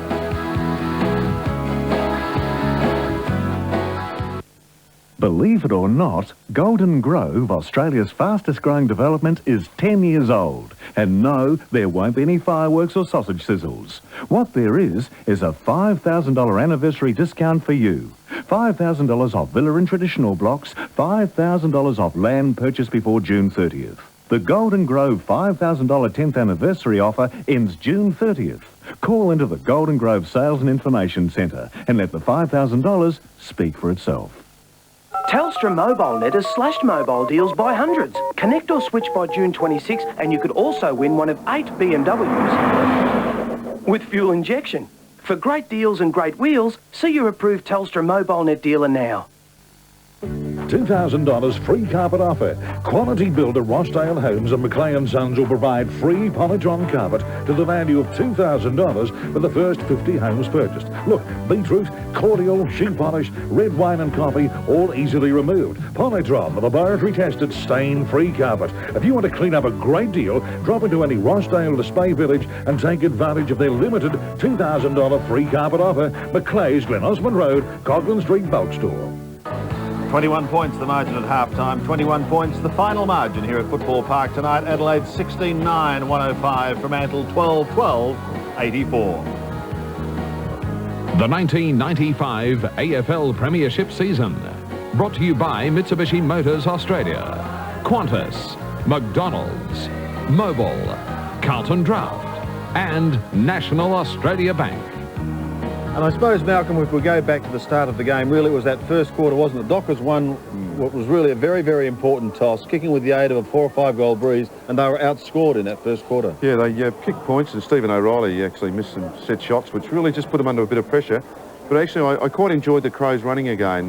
Neil Curley spoke about that quick give, and I just felt they broke it through that forward line. They got some easy goals in that first quarter. What did you think of some of the positional changes that were made before the match and also during it? For example, O'Reilly? Well, as I said, at the back end, down the other end for them, they didn't have a tool, the Crows, is what I'm trying to say, and it probably was a pretty good move, and in the end, he might have kicked 5 goals. The use of Burton off the bench? They'd obviously gone in with a game plan of using him with the breeze and not against the breeze, and did it work? Well, you know, I didn't think it was all that bad, really. Probably Burrows did a fair job. As we watch these highlights, this is Andrew Wills's goal in the second half, first goal after half-time. Then appeared to move back into defence too, so lively player. 18 goals in the first half, plenty of action. Did the game change that much in the second half? No, it was interesting, wasn't it? You were trying to pinpoint why, and I think it just became more packs. Players got a bit anxious as the scoreboard started ticking over against the Fremantle side. They looked to me as though everyone wanted to kick a goal and really did crowd their forward line a bit. Peter Mann, I can't remember him going to many contests in the air, Peter Mann, being at centre-half forward, and that's pretty strange in modern football, but the Fremantle side certainly don't play that way. And this is that lucky goal, of course, that it was their night, wasn't it? I mean, when that happened, it really broke a bit of a deadlock then, and it was just an important goal.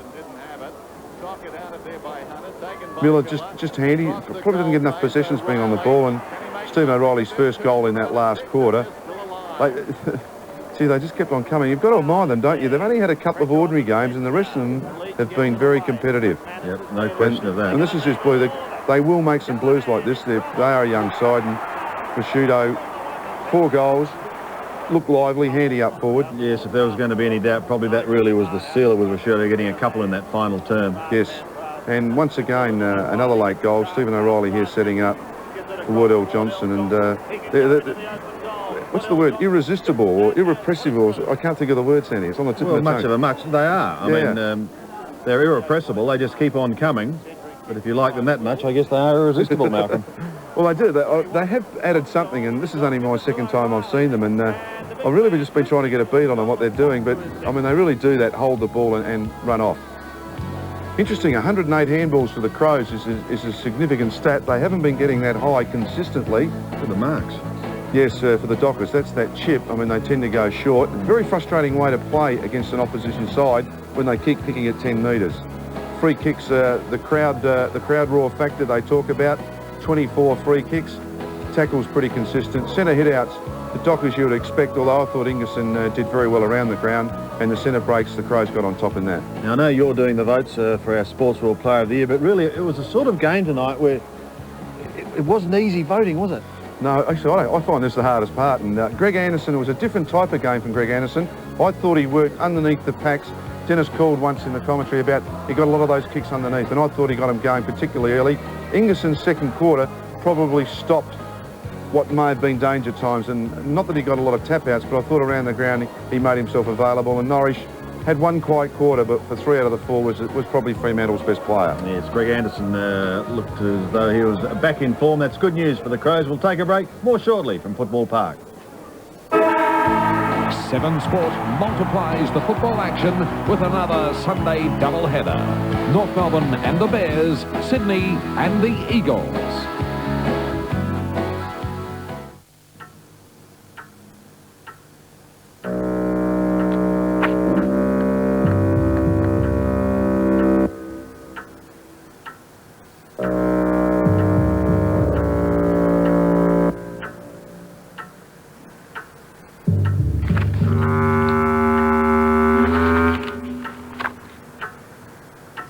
Well, Mr. Collins, I think we can safely say we have a deal. That's great. Thank you, Mr. Ashby. Oh, and thanks for doing business with Bank SA. Bank SA is giving power back to business because Bank SA works for you. It's stock take time, it's your Ford dealer. But we don't want to count them, we want to sell them. With massive end of financial year savings like Festiva Trio from $13,990. That's right, just $13,990. And you'll save on laser automatics at $76 per week. Drive away. You heard right, drive away. Plus Ford dealers must clear thousands of used cars and trucks. So save us the trouble and save yourself a bundle before June 30. During the Ford dealers, don't count them, sell them, sale. Redecorating a nursery? I'm getting too old for this. And making new furniture for it too? Perfect for a nursery. How to uncover an old fireplace. I'm a genius. John shows you what to do. Plus a delicious coffee dessert. It's all in Better Homes and Gardens at 7:30. Then at 8 o'clock. You want to put some excitement in your next holiday? Enjoy the great outdoors. So let's check it out. What to see in Florence. Pretty good, isn't it? Where to relax in Australia. Not bad, eh? Plus a chance to win a trip to the Sheraton Mirage in the great outdoors Tuesday. Crowd of almost 41,000 here tonight, and well, we saw a good tight contest. It was, as far as today's concerned in AFL football, almost one-sided game of the day. Yeah, 21 points. Not a big margin in modern football, and it's only 2 or 3 blues really that cost them. Yeah, well, let's have a look at the other results, Malcolm. As I said, a fantastic day's footy, really, wasn't it? Yes, we watched a bit of that, didn't we? And of course our score up on first, and Richmond Fitzroy, what a game. Yes, let's check them all for you now. Fitzroy went into the final term with a very handy lead, but the Tigers pegged them back. 15-19, 109. Fitzroy 15-13, 103 in a thriller. Speaking of pegging back, well, Footscray shot away to a commanding lead, but Collingwood, coming home in the second half of the final quarter, pegged them back, but it's very hard to make the final 8 with draws, is it not? Yes, it is. One, perhaps for a season's fine, but two, just it really is testing the mettle, and it was they really had it sewn up too. Footscray. What's that replay? And Collingwood probably lucky to get out of it. Then Monkhurst missed that one, and probably unlucky not to win it in the end. 10-11 apiece, and while out at Optus Oval, sell-out, full house.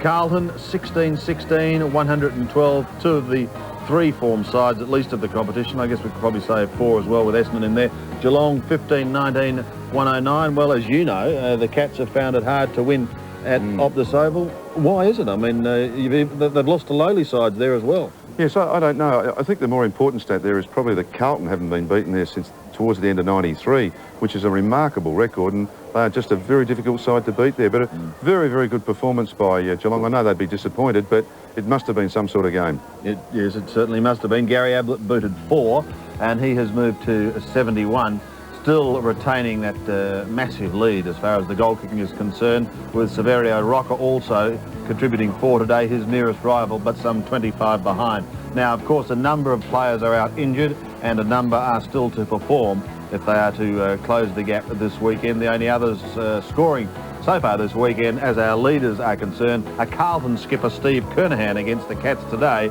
He booted 3. The 1995 AFL Premiership League ladder, brought to you by Coca-Cola. As I said, there are still 3 games to be played, so let's check the ladder as it stands at the moment. And Malcolm, really that game that we have just seen, as we could see, so important for the Dockers because their percentage is still pretty good, but Adelaide has been able to sneak a game clear. Yeah, just a vital game.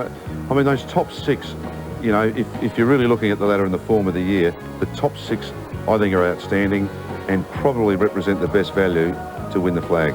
Yes, it's a good-looking 8 though, isn't it? Richmond, Carlton, Geelong, Essendon, West Coast, North Melbourne, of course, they've still to play this weekend. Adelaide, Fremantle, Collingwood. Big ask for them now with a couple of draws. Hawthorn, Footscray, Melbourne, a vital game lies ahead for them. And then comes Brisbane, Sydney. You want to say something? Just about Brisbane tomorrow, I think that it's a key for North Melbourne to keep themselves in that top echelon, but it's also probably last chance for Brisbane.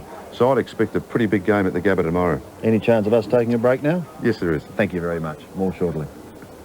Across the country and around the globe, Sportsworld covers it all first. Sundays on...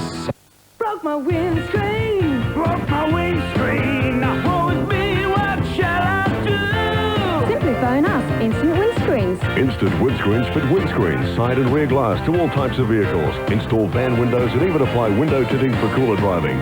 All work is fully guaranteed. And with Instant's innovative Repair It, you may not even need a new windscreen. Instant Windscreens is our number. 132 444. Rowan Jarman's only stock take sale. Every major brand, over 10,000 pairs, up to 60% off. Huge clothing reductions. Cricket and tennis gear up to 40% off. Rowan Jarman's only stock take sale. We'd rather clear it than count it.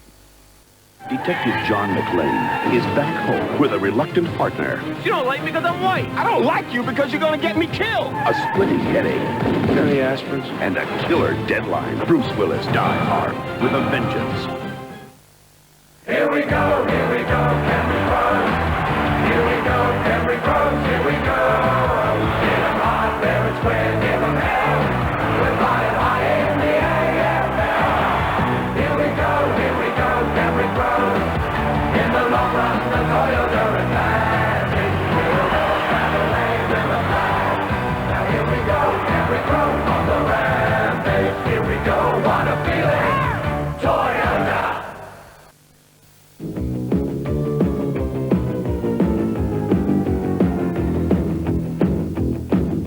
I may not be a wog, but I look like one. Well, come on, let's bring Rodney on. Give Rodney a hand. Rodney Rood is on the road.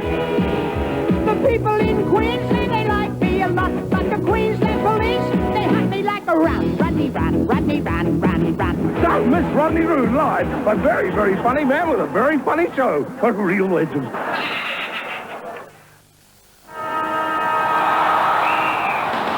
Oh, yes, he's unmarked. He's kicked to the forward pocket of Wajingo. It looks as if he's going for a full set of 47-footy faces. Oh, what a screamer! Yes, score a free AFL footy face collector disc under every specially marked cup of Coke. It's in the air. Oh, what a killer! So go in hard and mark a free footy face now. It's a cup-winning performance from Coca-Cola. Well, I don't know whether tipping winners is getting any easier, Malcolm, but round 12, of course, concludes tomorrow with 3 games. St Kilda plays Melbourne at Waverley Park. Well, the D's seem to be on track, and the Saints, well, they've had dramas on and off the field, and it just hasn't been too good, has it? No, it hasn't been, and it is a must-win for Melbourne too, and St Kilda have been down a bit. Brisbane and North Melbourne, you were talking about this game a short time ago. Probably if a side's been hit hard by injuries this year, none have been hit harder than Brisbane. No, they've had a rotten run, and North Melbourne, just the player that lines up on Wayne Carey, I think, will be the key. I know we say that nearly every week, but if he can be quelled, the Bears might be a chance. It's going to be warm up there, 20, 21 degrees, so it's certainly a lot warmer than the North Melbourne players have had in the last 2 or 3 weeks in Melbourne. Now, Sydney have made the long, long trek to Perth, and are going to be there at Subiaco tomorrow. You may remember the movie Rosemary's Baby. Do you? Yes, I do, as a matter of fact. Well, Vicky's baby, Tony Lockett, I wonder if that's going to have any effect. Is he going to come out absolutely pumped and rip through them? Well, look, I'm sure he will, but I just think that the Eagles, a couple of ordinary performances for them in the last few weeks, and I think they'll be pretty nasty tomorrow themselves. I don't think you remembered the movie, quite frankly. No, I do. It was quite a silly, scary thing, wasn't it? It was. Well, we'll have a look at round 13 anyway. And it starts next Friday night. This should be a ripper game. Collingwood and Adelaide at the MCG under lights. Yes, it really, just getting closer, aren't we? It really is going to put a gap in that middle order. Well, some really big ones too. I mean, at Cardinia Park, I can bet your bottom dollar you can lock the gates as the West Coast make that trip. Yes, they've won the last couple of years down there, the Eagles, and I know that Geelong will want to be bouncing back from today's loss. And another big game, particularly depending how Melbourne goes tomorrow, but the Tigers, is that winning run at the top of the ladder going to continue? That's going to be a belter of a game. St Kilda tackles North Melbourne and Footscray plays Brisbane, while on Sunday Fitzroy plays Hawthorn, that being at Optus Oval. Sydney plays Essendon, and Fremantle plays host to Carlton. And we enjoy a bit of action now with the latest players, and you think about Rosemary's Baby. Officially open.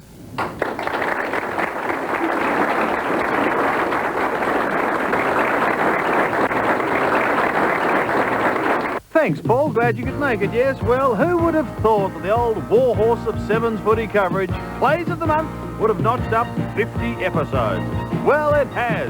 And to help the celebration around the nation, once again, no expense has been spared. Come on, Ducky, you don't have to bring your own meal.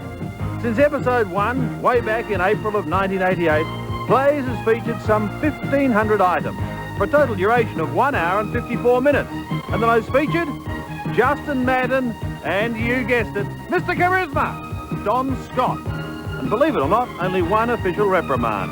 Moving ahead, and in May of 95, the possible stars of the future weren't too interested in chasing the ball, but only in who could make the strangest hand gestures.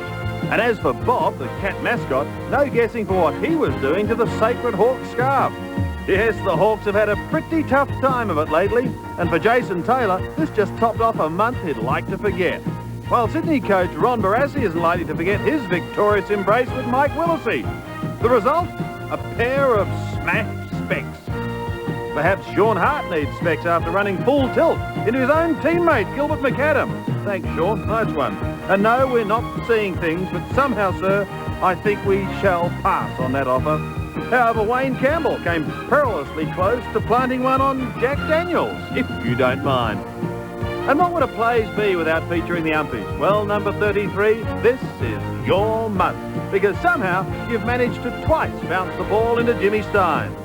And now to the most excited call of May.